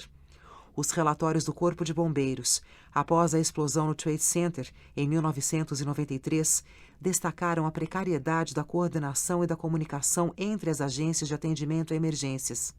Mesmo assim, em 2004, quando a Comissão 11 de Setembro levantou questões sobre táticas... Nota do autor. Thomas von Essen, Bernard Kerik, Richard Shader, Rudolph W. Giuliani, depoimento diante da Comissão 11 de Setembro em 18 e 19 de maio de 2004. Também Stephanie Gaskell, Commission Furry, Scopeta Fires Back at Sept, 11 Panel, New York Post, 3 de junho de 2004. Fim da nota. Planejamento e gerenciamento do Corpo de Bombeiros, antigos e atuais funcionários municipais responderam com indignação, perguntando como alguém podia questionar a bravura ou os sacrifícios dos bombeiros. Ninguém fizera isso. À primeira vista, a queda das duas torres dificilmente era surpreendente ou complicada, dada a natureza dos ataques que sofreram. Colunas importantes foram destruídas. Os elementos estruturais que de início sobreviveram, os mais importantes, pisos e tetos, foram submetidos a fogo intenso, muito diferente de qualquer coisa levada em consideração na planta de edifícios normais. De fato, os investigadores federais concluíram que havia sido principalmente o impacto dos aviões, e mais diretamente os intensos incêndios que eles disseminaram, o que causara a queda dos edifícios, e nada que designassem como uma falha de projeto. Depois que os aviões se chocaram, as torres vibraram durante 4 minutos. Na zona de impacto, muito do material de isolamento térmico que fora pulverizado sobre as estruturas deslocou-se ou foi arrancado, deixando o aço estrutural exposto e mortalmente vulnerável ao calor intenso. Como se constatou no início dos anos 1960, quando se fazia o projeto dos edifícios, ninguém avaliara integralmente os efeitos do choque de um avião, em particular a perda de proteção contra fogo e os intensos incêndios que se seguiriam, embora a administração do porto e os engenheiros tivessem anunciado que as torres seriam construídas para suportar o choque direto de um Boeing 707. Essas garantias foram reiteradas depois da explosão de 1993 e novamente reafirmadas apenas uma semana antes de 11 de setembro. Numa questão de minutos, o impensável se tornara inevitável. À medida que os investigadores reviam como as torres foram concebidas e construídas, constatou-se que ninguém se baseara em qualquer padrão técnico, nem fizera qualquer teste para determinar por quanto tempo o isolamento térmico pulverizado sobre as armações de aço protegeria o sistema de pisos que conectava o centro dos edifícios às fachadas. O cálculo da espessura da proteção contra fogo, aplicada aos pisos em 2 dos mais altos edifícios do mundo, parecia ter se pautado em pouco mais que um palpite. Aqueles pisos eram sustentados por longas armações suspensas, familiares a qualquer pessoa que já tenha observado os tetos dos grandes supermercados atacadistas. Em construções em que espaços abertos, não interrompidos por colunas, têm alto valor, essas armações são muitas vezes usadas para sustentar pisos e tetos. Transformar uma estrutura como essa, num edifício de 110 andares, não apenas um, mas 2, envolvia considerável ousadia e talento, e torres desse tipo continuam a ser uma raridade em Nova York. Dadas as dificuldades inerentes de desocupar os andares mais altos dos arranha-céus, a construção de 2 edifícios monumentalmente altos, usando uma estrutura nova e que não passara por um teste de proteção contra fogo, colocou milhares de pessoas em risco. Somente no verão de 2004, o sistema de proteção contra fogo foi testado, durante um longo processo de avaliação post-mortem realizado pelo NIST, Instituto Nacional de Padrões e Tecnologia. Os resultados mostraram, de um lado, que a proteção contra fogo era suficiente para proteger uma barra de aço de 5,20 metros de comprimento durante 2 horas, o que atendia às exigências do código vigente na época. Mas as torres não haviam sido construídas com barras de aço de 5,20 metros. As peças de fato utilizadas nos pisos tinham mais do dobro desse comprimento. Em 2004, quando se fez o teste com uma barra de aço de 10,60 metros de extensão, o tamanho verdadeiro usado na construção dos pisos, os investigadores federais descobriram que a camada contra fogo não oferecia as 2 horas de proteção.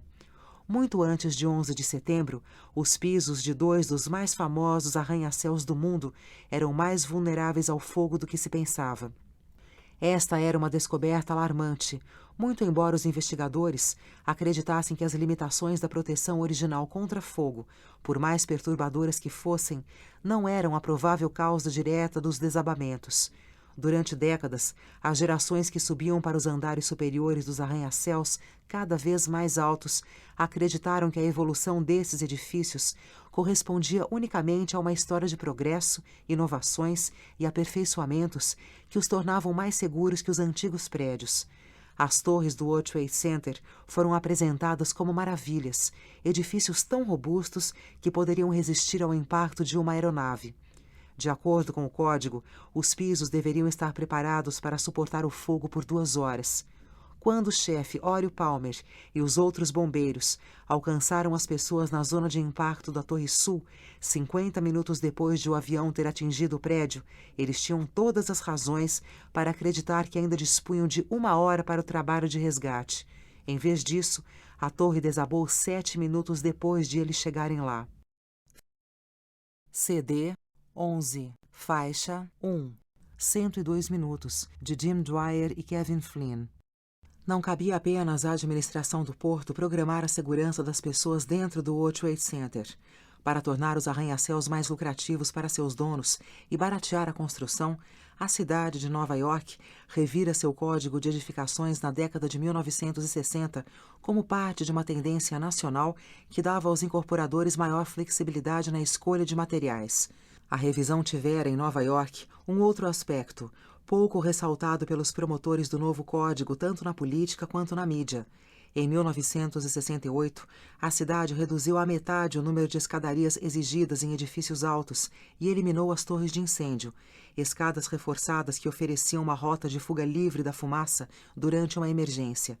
Todas essas escadas eram, da perspectiva da indústria imobiliária, heranças dispendiosas de uma era passada que carecia de modernas técnicas de proteção contra fogo. Na verdade, as exigências de escadas de incêndio eram o resíduo de reformas que se seguiram a pavorosos incêndios em edifícios altos nos primeiros anos do século XX. Quando os códigos foram mudados em 1968, mais de 50 anos haviam se passado desde que mulheres jovens, sem qualquer outra saída, se jogaram das janelas de um prédio para escapar do fogo na fábrica de blusas Triangle, a 3 quilômetros do local onde estava o World Trade Center. No início do século XXI, homens e mulheres jovens, no auge de suas vidas, novamente jogavam-se de janelas para escapar ao calor e ao fogo de um edifício alto. Os sequestradores e a história deixaram-nos sem outra alternativa. A indiferença às lições da história ou a inabilidade de integrá-las dificilmente estavam limitadas ao governo municipal de Nova York, é claro. Em última instância, todas as pessoas no World Trade Center naquela manhã estavam na cabeça de um alfinete, no qual a história viera pousar. Abre aspas. Na manhã de 11 de setembro de 2001, a última, a melhor esperança para a comunidade de pessoas que trabalhavam no World Trade Center ou visitavam o lugar estava, não com formuladores de políticas nacionais, mas com firmas privadas e funcionários públicos locais, fecha aspas, afirma um relatório da Comissão 11 de setembro. Nota do autor. Comissão 11 de setembro, tópico 13, Emergency Preparedness and Response, 18 de maio de 2004. Fim da nota. Praticamente ninguém conseguiu escapar do desabamento da Torre Sul, nem os bombeiros Oriel Palmer e Tom Kelly, nem o diretor de segurança contra fogo do edifício, Phil Hayes, nem o supervisor de elevadores da torre, Francis Riccardelli. As pessoas nos andares de cima também pereceram. Aquelas que estavam presas no lobby elevado do andar 78, as que se encontravam nos escritórios de Keith Bruyette Woods, da ON, do Fiduciary Trust. Até mesmo o Rocco Camage, o lavador de janelas que tinha chaves para o terraço e conhecia bem o edifício, não conseguiu sair. Na verdade, acima do andar 78, apenas 4 pessoas sobreviveram. O Richard Fenn e Ronald Di Francesco encontraram uma escadaria que, em termos relativos, estava intacta. Stanley Primnet sobreviveu porque Brian Clark ouviu seus gritos de socorro. Brian diz que se não tivesse ouvido Stanley, ele poderia ter dado meia volta na escada junto com os seus colegas, que foram persuadidos a subir, e não a descer, por uma pessoa desconhecida que encontraram sentindo-se mal na escada. 14 outros homens e mulheres que conseguiram sair do edifício estavam no andar 78, a parte mais baixa da área de impacto na Torre Sul. Horas depois do desabamento, um homem que trabalhava no prédio, Lenny Ardizone, que estivera no lobby da Torre Sul, foi descoberto vivo. Não sabia muito bem como escapara. Na Torre Norte, os andares mais altos transformaram-se em tumbas. A cantor Fitzgerald perdeu 658 pessoas. A Marsh McLennan perdeu 292. Também perdidas todas as 162 que estavam no restaurante Windows on the World. A Fred Alger Management perdeu 35 pessoas. A Car Futures, 69. Os pedidos de socorro de James Gartenberg, no andar 86, foram ouvidos por muitos, mas não puderam ser atendidos. O desabamento pegou James e Patricia Puma, que ficaram presos no escritório onde trabalhavam. Também levou outros enquanto desciam para sair. O tenente Kevin Pfeiffer, o irmão do chefe, foi encontrado perto da ferramenta que levava para cima. Tony Savas, o inspetor de reformas que fora tirado de um elevador no andar 78, foi encontrado numa escada perto da base do edifício, junto com John Griffin, que ajudara a libertá-lo. O fosso da escadaria B provou-se um refúgio para o capitão J. Jonas, do Corpo de Bombeiros, e para os homens que acompanhavam Josephine Harris, que estava entre as 16 pessoas que sobreviveram ao desabamento do edifício.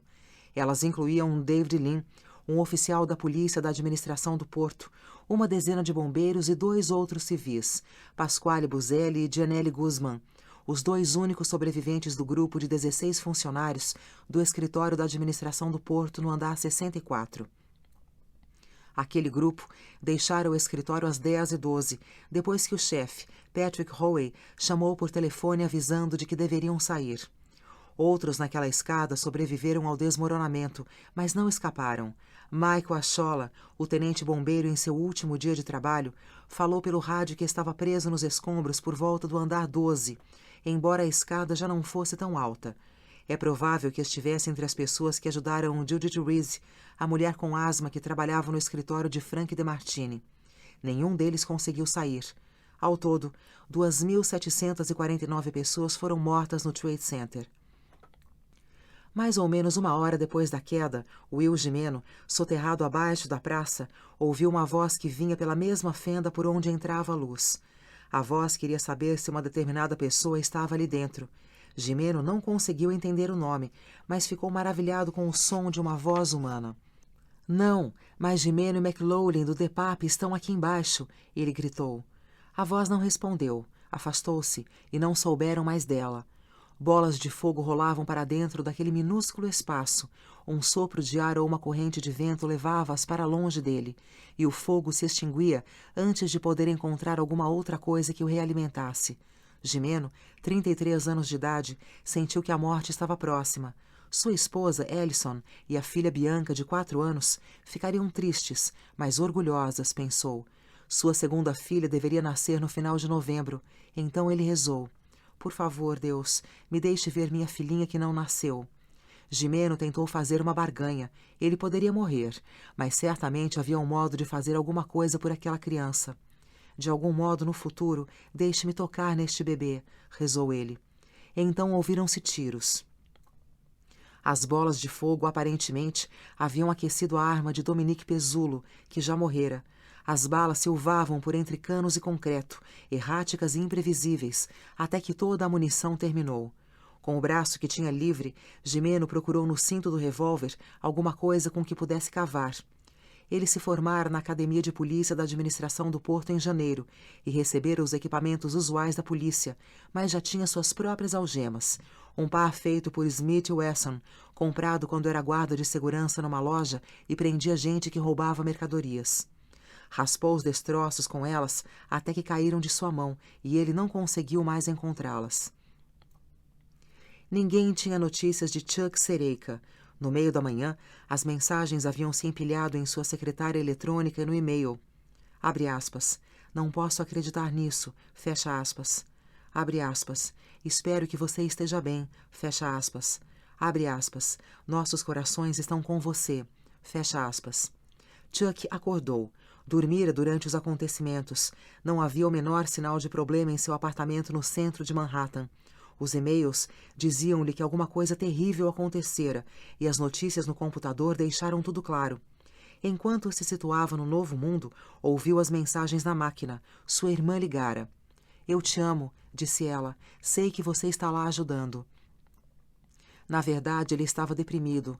No armário, encontrou uma camiseta de paramédico e um distintivo que não usava havia anos. Nota do autor. Relato do resgate de Will Gimeno, baseado em entrevistas com Gimeno, Dave Carnes, Scott Strauss e Chuck Sereika, feitas por Jim Dwyer em outubro de 2001. Fim da nota. Faixa 2.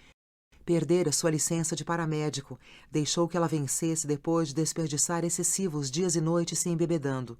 Entrar em programas de reabilitação, fraquejara, começara tudo de novo. Lutar até conseguir voltar à sobriedade. Porém, o trabalho como paramédico pertencia ao passado. Mas ele ainda tinha camiseta, e ninguém recolhera seu distintivo. Talvez pudesse colocar algumas talas e fazer uns curativos. Foi até a rua. O centro de Manhattan estava apinhado de gente. Um rio de humanidade marchando no meio das avenidas, os metrôs fechados, e praticamente nenhum ônibus à vista.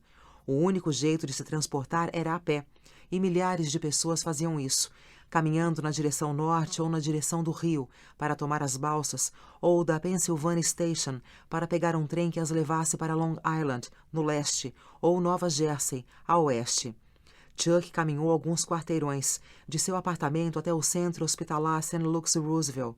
Ali conseguiu uma carona numa ambulância que ia para o sul de Manhattan. O World Trade Center 7, um edifício de 47 andares, desabou às 5h20 daquela tarde. Os bombeiros haviam decidido deixar o fogo queimar até o fim. Não havia ninguém dentro. Ao lado de tudo o que acontecera, mesmo a perda de um edifício enorme como aquele parecia uma nota de rodapé. David Carnes chegara à área não muito depois dos desabamentos, e até onde podia ver, as buscas estavam limitadas exclusivamente à periferia do complexo, na procura de sinais de vida em meio aos destroços. Outras estruturas continuavam a queimar. O edifício pequeno do World Trade Center 4 cuspia chamas, e todas as mãos se mantinham à distância das ruínas das duas torres e da praça que existira entre elas. David começara a manhã vestido de terno, no trabalho de contador na Deloitte Touché, em Wilton, Connecticut. Depois dos ataques, dirigiu de Connecticut até Long Island e foi a um galpão de armazenagem onde mantinha guardado seu kit de marinheiro. As calças e a jaqueta do uniforme estavam bem passadas, embora seu engajamento na marinha houvesse terminado meses atrás. Em ótima forma física, vestiu suas roupas, passou numa barbearia e fez um corte militar no cabelo. Parou em sua igreja e pediu ao pastor que rezasse. Depois de fechar o teto de seu novo conversível, dirigiu até o Baixo Manhattan.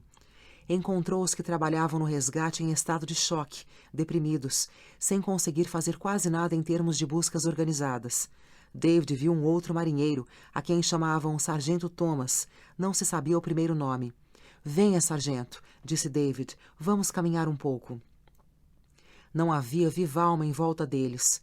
Deram uma busca entre os destroços, gritando, marinheiros dos Estados Unidos, se está nos ouvindo, grite ou dê uma batida. Ninguém respondeu. Continuaram a avançar cada vez mais para dentro dos destroços. O fogo continuava a rugir no World Trade Center 4. Eles reviravam o chão todo arrebentado, violentado. Perdido em pensamentos, à espera de ser libertado, Will Gimeno ouvia o complexo do World Trade Center se desfazer. Cansara de gritar para os fantasmas.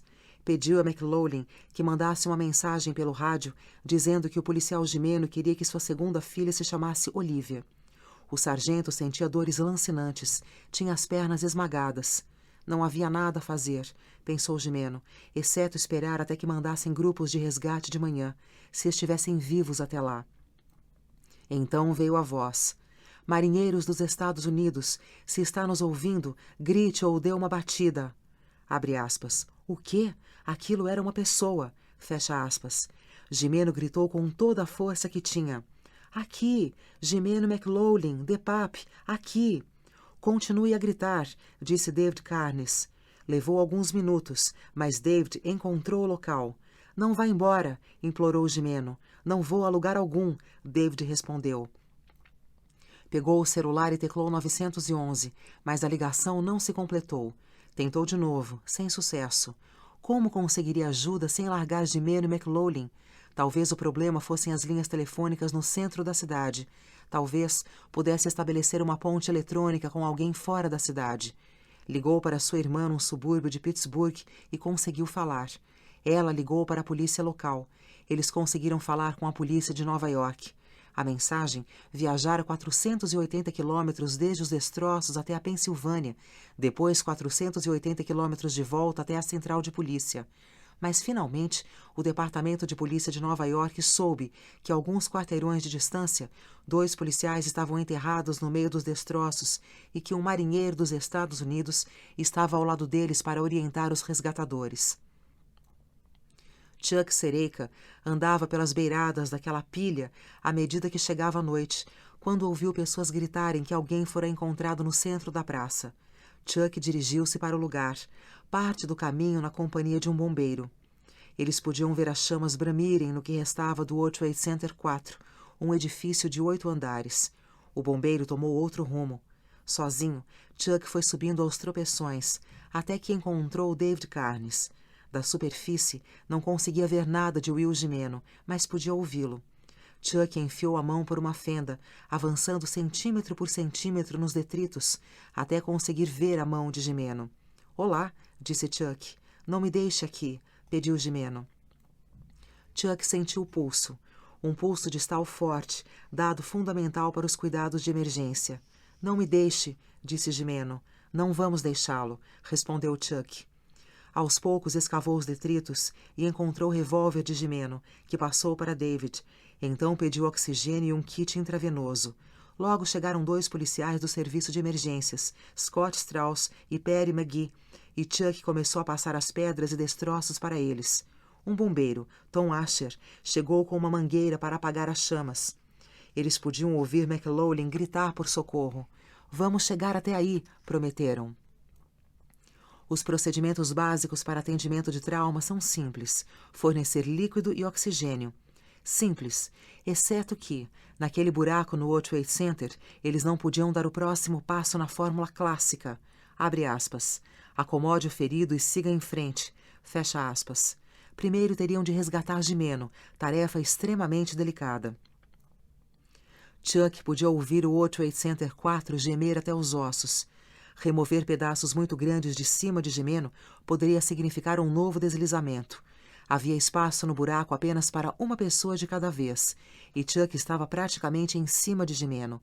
Não era muito diferente de trabalhar sob o painel de um carro, exceto que o motor estava pegando fogo e o carro corria cada vez mais rápido, a ponto de colidir. O espaço encontrava-se cheio de fumaça. Os 2 policiais, Scott e Perry, removiam delicadamente os destroços, cuidando de cada movimento para transferir a carga sem causar novos desabamentos sobre si mesmos ou sobre Jimeno e McLaughlin. Da rua, passadas ao longo de uma fila de pessoas que ajudavam, chegaram as ferramentas, uma talhadeira manual, cortadeiras. Quando chegou a Jaws of Life da Hurst, nota do tradutor. Jaws of Life é uma ferramenta hidráulica fabricada pela empresa Hurst e usada para abrir espaço e resgatar pessoas presas em veículos ou soterradas. Fim da nota. Os policiais queriam usá-la para levantar um bloco particularmente pesado, mas não conseguiam um ponto suficientemente firme no solo para apoiar a máquina. Chuck, o paramédico fora da ativa, imediatamente avaliou o problema, encaixou e nivelou pedaços de destroços até montar um lugar firme onde a máquina pudesse se apoiar. O trabalho progredia por centímetros, traiçoeiro, quente e lento. Depois de 4 horas, às 11 da noite, Will Jimeno foi libertado. Colocaram-no numa cesta e levaram-no para cima, até a superfície. Agora restava John McLaughlin, ainda mais no fundo, mas ninguém no grupo conseguia entrar no buraco. Chamaram um novo grupo, que trabalharia toda a noite até que finalmente o retirassem, não muito antes que a última sobrevivente da escadaria B, Jenner Guzman, também fosse alcançada. Na superfície, os homens que tinham entrado no buraco com Will Gimeno descobriram que mal conseguiam caminhar. Saía fumaça da parte de trás de suas cabeças. Cada um dos poros de suas peles estava entupido de fuligem.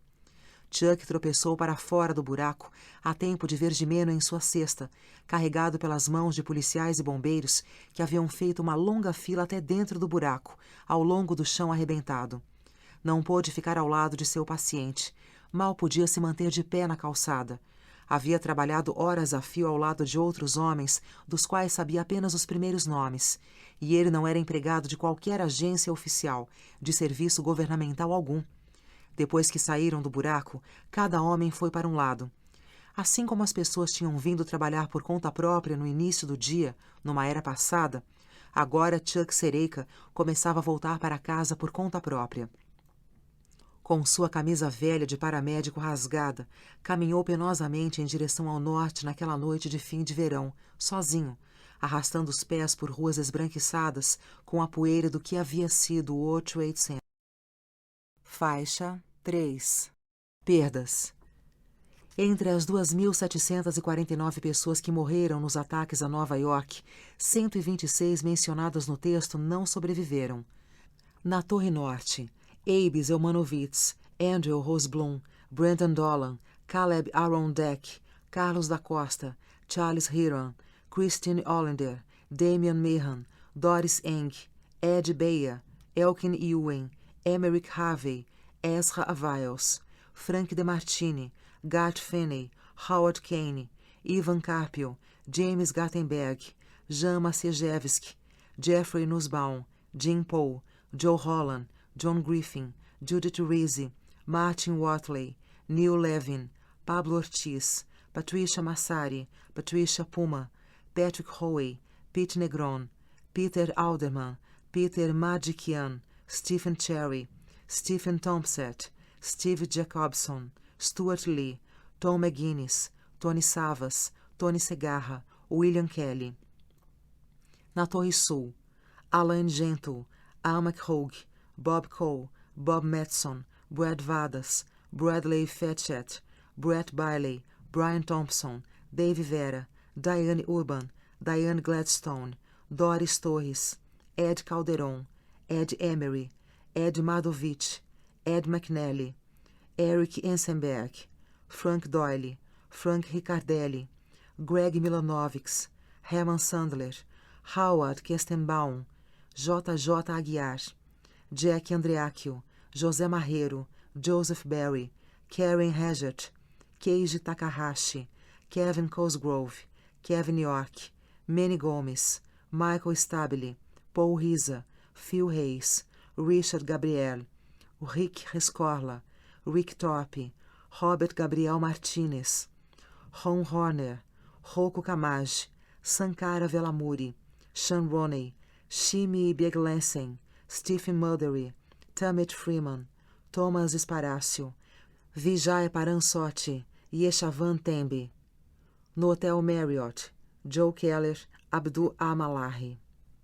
Do Corpo de Bombeiros de Nova York, chefe de departamento Peter Gansey, subchefe Donald Burns, chefe de batalhão Ed Garrett, chefe de batalhão John Paulillo, chefe de batalhão Oriel J. Palmer, chefe Ron Buca, capitão William Buck Jr., tenente Bob Nagel, tenente John Fisher, tenente Joseph Levy, tenente Kevin Pfeiffer, tenente Mike Vachola, padre Michael Judd. Bombeiros: Christian Regenhard, Danny Schur, David Arce, David Weiss, Douglas Oeschlager, Joseph Maffeo, Kate Roy Maynard, Michael Boyle, Michael Otten, Robert Evans, Robert King Jr., Scott Kopitko, Scott Larsen, Tom Kelly. Do Departamento de Polícia de Nova York, Sargento Michael Cutting, policial John Dallara, policial John Perry, policial Moira Smith. Do Departamento de Polícia da Administração do Porto, Inspetor James Romito, policial Antônio Rodrigues, policial Christopher Amoroso, policial Dominique Pezzullo. Faixa 4. Agradecimentos. Este trabalho recebeu o apoio e a orientação de uma lista de centenas de pessoas. pessoas que escaparam dos edifícios, membros das famílias dos que morreram no World Trade Center, nossos colegas do New York Times e em outros jornais, a equipe editorial da divisão Times Book da Henry Holt & Company, muitos servidores públicos atuais e passados, cidadãos interessados, amigos e nossas próprias famílias. No entrelaçamento de tudo que veio a compor o 11 de setembro, há muitos a chorar e muito que admirar. Lamentamos que nessas páginas tenhamos podido relatar apenas uma fração dos esforços realizados naquele dia. Estamos gratos a todos que nos contaram o que viram, ouviram e fizeram. Muita gente nos forneceu mensagens gravadas, e-mails e lembranças de conversas com suas pessoas queridas que estavam no Trade Center e ficaram presas nos andares mais altos. Inúmeras famílias insistiram em que a história fosse contada sem rodeios. Agradecemos a Nicole DeMartini, Debbie Palmer, Edna Kang Ortiz, Sally All Regenhardt, Mônica Gabriele, Beverly Eckert, Jimmy Boyle, Iliana McGuinness, Steve Liz Alderman, Beth Tipperman, Irma Full, a família Eng, a família Hollander, Maureen Paglia, Laurie Kane, Rita Palacios, Glenn Vogt, Jim Smith, George Marion Drucke, Lim Wood Bjork, Dennis Kelly, Tommy Petchel, Michael e Peggy Meehan e sua família, Ann Johnson, Maureen Fu Van Netten, Bernie Hiram, Jim Rosenblum, Arlene Nussbaum, a família Beia, a família Zelmanovitz, Jude Finney, Colin Kelly, Maureen Donegan, Peter Muldery, Dory Thompson, Laurie Carter, Mary Maciejewski, Marion Bigelsen, Elizabeth Madison, Linda Perry Top, Mary Fetchett, Kim Shadow, Corinne Madikian, Jessica Carucci, Vinnie Kamaj, Patricia Perry, Christy Ferrer. No início de 2002, uma equipe de repórteres do Times fez um esboço dos eventos nos últimos andares das torres e de alguns aspectos do atendimento a emergências. Baseamo-nos naquela pesquisa para este livro e também nas análises perceptivas de Ford Fessenden, James Glance e Eric Lipton.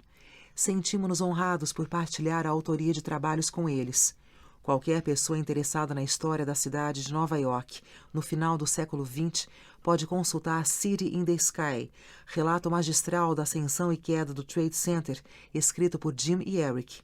Ford e Eric ajudaram a criar um marco de referência para catalogar os dados da pesquisa, e isso funcionou muito bem graças a uma base de dados projetados por Tom Torok. Foi uma ferramenta essencial e permanente para podermos juntar e amarrar uma narrativa montada a partir de milhares de fragmentos de informação.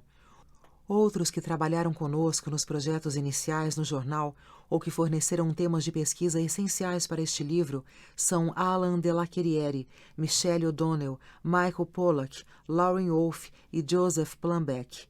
A eles nossos agradecimentos.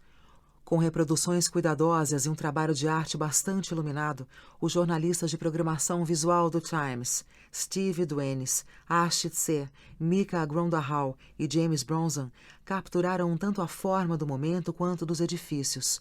Somos especialmente gratos a Steve, que apurou os gráficos para este livro. Joe Sexton, editor e amigo, leu todos os documentos e localizou cada sentença em nossas histórias jornalísticas. Estamos melhor em todos os sentidos graças a ele, a sua paixão, sua inteligência exigente e os lanches ocasionais em horas tardias. Paul Golub, o diretor editorial da Times Books, editou este manuscrito com grande energia, rigor e clareza. É realmente muita sorte para qualquer escritor ter os olhos agudos de Paul em cada página e suas mãos sábias no que rodeia o livro. Por um período de 3 anos, 2 editores de cidade do Times, John Landman e Susan Edgerley, certificaram-se de que essas histórias fossem contadas. Não poderíamos ter desejado melhores patrões que eles. Este trabalho começou com o apoio incondicional de Howell Haynes e Gerald Boyd, então editores executivo e administrativo do Times, e continuou com o apoio semelhante de seus sucessores, Bill Keller, Jill Abramson e John Geddes. John Sterling, presidente e editor da Henry Holt e Companhia, forneceu, no início, orientação e apoio fundamentais. A ex-diretora editorial responsável pelos livros do Times, Susan Chiara, batalhou por este livro quando ele era formado apenas de algumas frases balbuciadas enquanto tomávamos café, e continuou seus esforços até que ela conquistou o mundo, passando a ser editora internacional do jornal. Seu sucessor, Alex Watt, contribuiu com observações agudas sobre o manuscrito e disponibilizou gráficos e muitas das imagens que aparecem nestas páginas. Agradecemos também a assistência de Bill Schmidt e Jennifer Preston. Diversos funcionários públicos acreditaram que a história daquele dia, tal como foi arquivada nos registros da cidade, pertence ao domínio público. Lançaram mão de canais informais para tornar disponíveis materiais de importância vital para nós. Agradecemos a eles, não os mencionando pelo nome nestas páginas. Em tribunais federais e estaduais em Nova York, Nova Jersey e Virgínia, David McCraw, conselheiro do New York Times, tem sido um advogado engenhoso, ético e determinado a garantir o acesso a registros públicos relativos a 11 de setembro. Entre outras coisas, sua advocacia levou à liberação da única gravação de mensagens de rádio de bombeiros dentro dos 2 edifícios, uma fita que nem mesmo o Corpo de Bombeiros tinha ouvido, até que David argumentou que se tratava de um registro público, cuja liberação não prejudicaria nenhuma luta contra o terrorismo. Daí surgiram o relato da corrida de Oriel Palmer até o andar 78 da Torre Sul e as importantes revelações sobre o funcionamento do sistema de rádio. David foi auxiliado em Nova Jersey por outro diligente advogado, Bruce Rosen, do escritório de McCusker, Anselme, Rosen, Cavelli e Walsh, que moveu uma ação junto à Suprema Corte para forçar a administração do porto a liberar 2.000 páginas de transcrições de rádio e memorandos de policiais. Além disso, Norman Siegel, advogado de direitos civis em Nova York, atua em nome de um grupo de pessoas perdidas no Trade Center e também tem trabalhado de forma decisiva para a liberação de registros públicos. Paul Ginsberg, o presidente da Professional Audio Laboratories, melhorou certas gravações de fitas da administração do porto e, com isso, aumentou significativamente a confiabilidade das transcrições. Outros que desempenharam papéis fundamentais para que este livro fosse terminado são Michael Pollack, Brian Smith, Robin Dennis e Rita Quintas. Agradecemos a nossa agente e amiga, Flea Bropp, e a sua assistente, Cia Glover, e a Louise Somers, pela orientação legal. Na administração do Porto de Nova York e Nova Jersey, informações importantes sobre os edifícios e os eventos do dia foram dadas por Alan Reyes e Mike Hurley. Também recebemos a ajuda de Greg Trevor, Alan Morrison, Peter E. Eckes, Kevin Devitt, Steve Coleman, Frank Lombardi e Christopher Hartwig.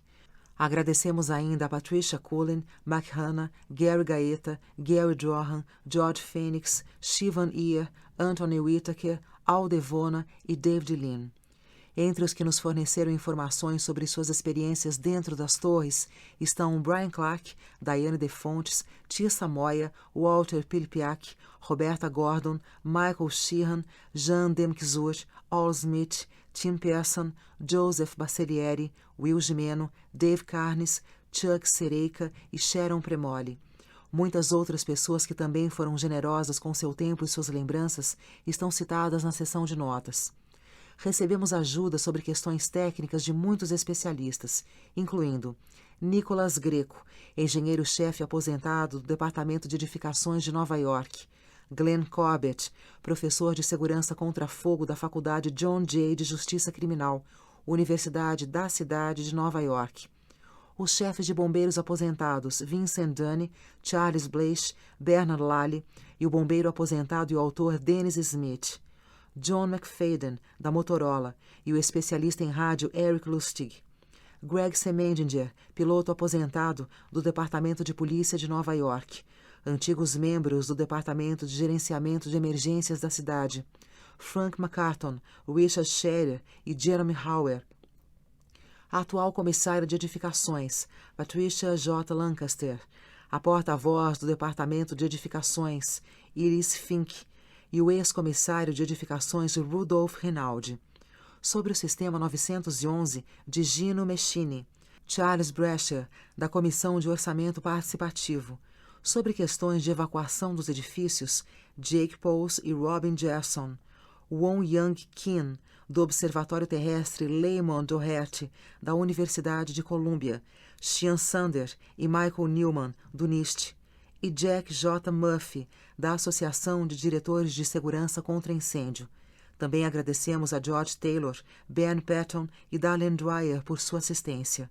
No Corpo de Bombeiros, o subcomandante Frank Gribbon e o ex-primeiro subcomandante Michael Regan, os ex-subcomandantes Thomas Fitzpatrick e Lynn Tierney, os chefes Joseph Pfeiffer e Peter Hayden e o chefe Luiz Garcia estão entre os que generosamente nos ofertaram seu tempo. O ex-comandante Thomas von Essen nos deu suas opiniões, de maneira ponderada e imparcial. Por iniciativa sua, o Corpo de Bombeiros registrou histórias orais de mais de 500 bombeiros. A administração da cidade recusou-se a tornar públicos tais documentos, mas conseguimos ler cerca de 100, e como era de se esperar, eles forneceram dados e opiniões essenciais sobre o que aconteceu naquele dia. No departamento de polícia, entre os que ajudaram, estão o comissário Raymond W. Kelly, o ex-subcomissário Michael O'Looney, o subcomandante Paul J. Brown, o subinspetor Joseph Galucci, o subchefe Michael Collins e Sam Katz, da Detectives Endowment Association. Da Comissão Nacional sobre Ataques Terroristas nos Estados Unidos, também conhecida como Comissão 11 de Setembro, agradecemos a John Farmer, Al Fenzenberg e Jonathan Stoll.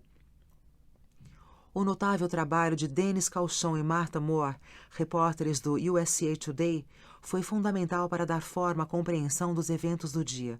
Eles também foram generosos em conselhos e orientações para este livro.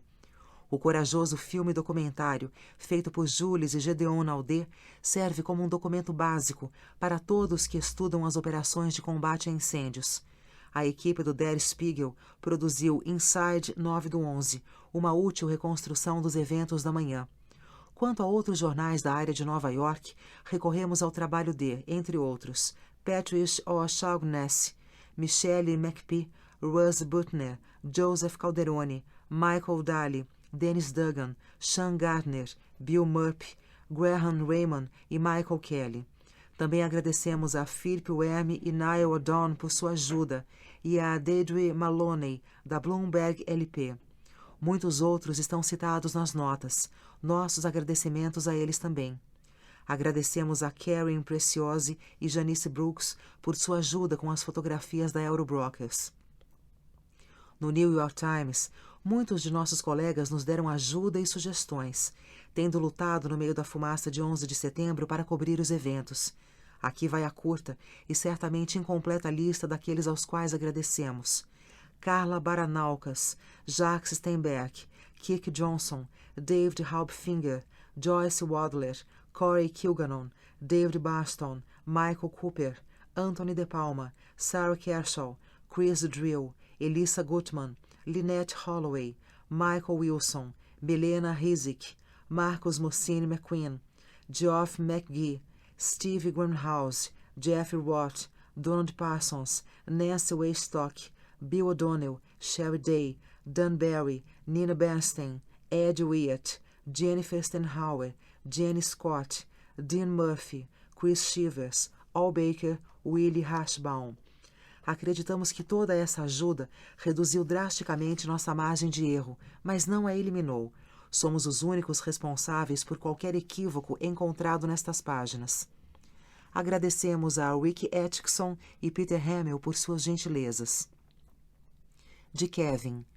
Eu gostaria de agradecer ao meu irmão, Jim, pelos conselhos esclarecedores em muitas e muitas questões que surgiram enquanto escrevíamos o livro, e à minha mãe, Margaret, por seu constante apoio e encorajamento. Finalmente, gostaria de agradecer à minha esposa, Mary, por sua infindável paciência, percepção e compaixão. Ela e meus filhos, Meg e Kevin, deram-me a mais clara ideia do que outros haviam perdido. De Jim. Quando este livro estava começando, por volta do outono de 2003, Carol Rigolot, Tony Graffon e David Kazunik, do Conselho de Humanidades da Universidade de Princeton, junto com outros membros e um grupo de estudantes perspicazes, deram boas-vindas ao jornalista visitante no campus. Amigos e família, de uma forma ou outra, cooperaram e me fizeram companhia. Uma lista curta e incompleta inclui Julie Tallon, Margaret Scott, Ray Sherrott, Kevin Doyle e Mary Sullivan e sua família, Bob Muir e seu pessoal, e a família Joris. Agradeço novamente a Cat Cipresse e a sua família, a meus pais, Phil e Mary Dwyer, e a meus irmãos Pat, Phil e John e as suas famílias. Por último, e em primeiro lugar, Cat, Maura e Catherine não apenas me deram o pão de cada dia, mas perdoaram minhas muito frequentes... Faixa 5. Este livro foi gravado e masterizado nos estúdios da Fundação Dorina Noel para cegos, mediante autorização da editora, sem fins lucrativos, para uso exclusivo de deficientes visuais, sendo proibido venda, reprodução e comercialização. Lido por Lúcia Maria em dezembro de 2005. Nome do livro: 102 minutos, a história inédita da luta pela vida nas Torres Gêmeas. Autores: Jim Dwyer e Kevin Flynn. Título original: 102 Minutes. Copyright 2005, Jim Dwyer e Kevin Flynn. Tradução: Maria Lúcia de Oliveira. Editora: Jorge Zahar Editores, Rio de Janeiro, 2005.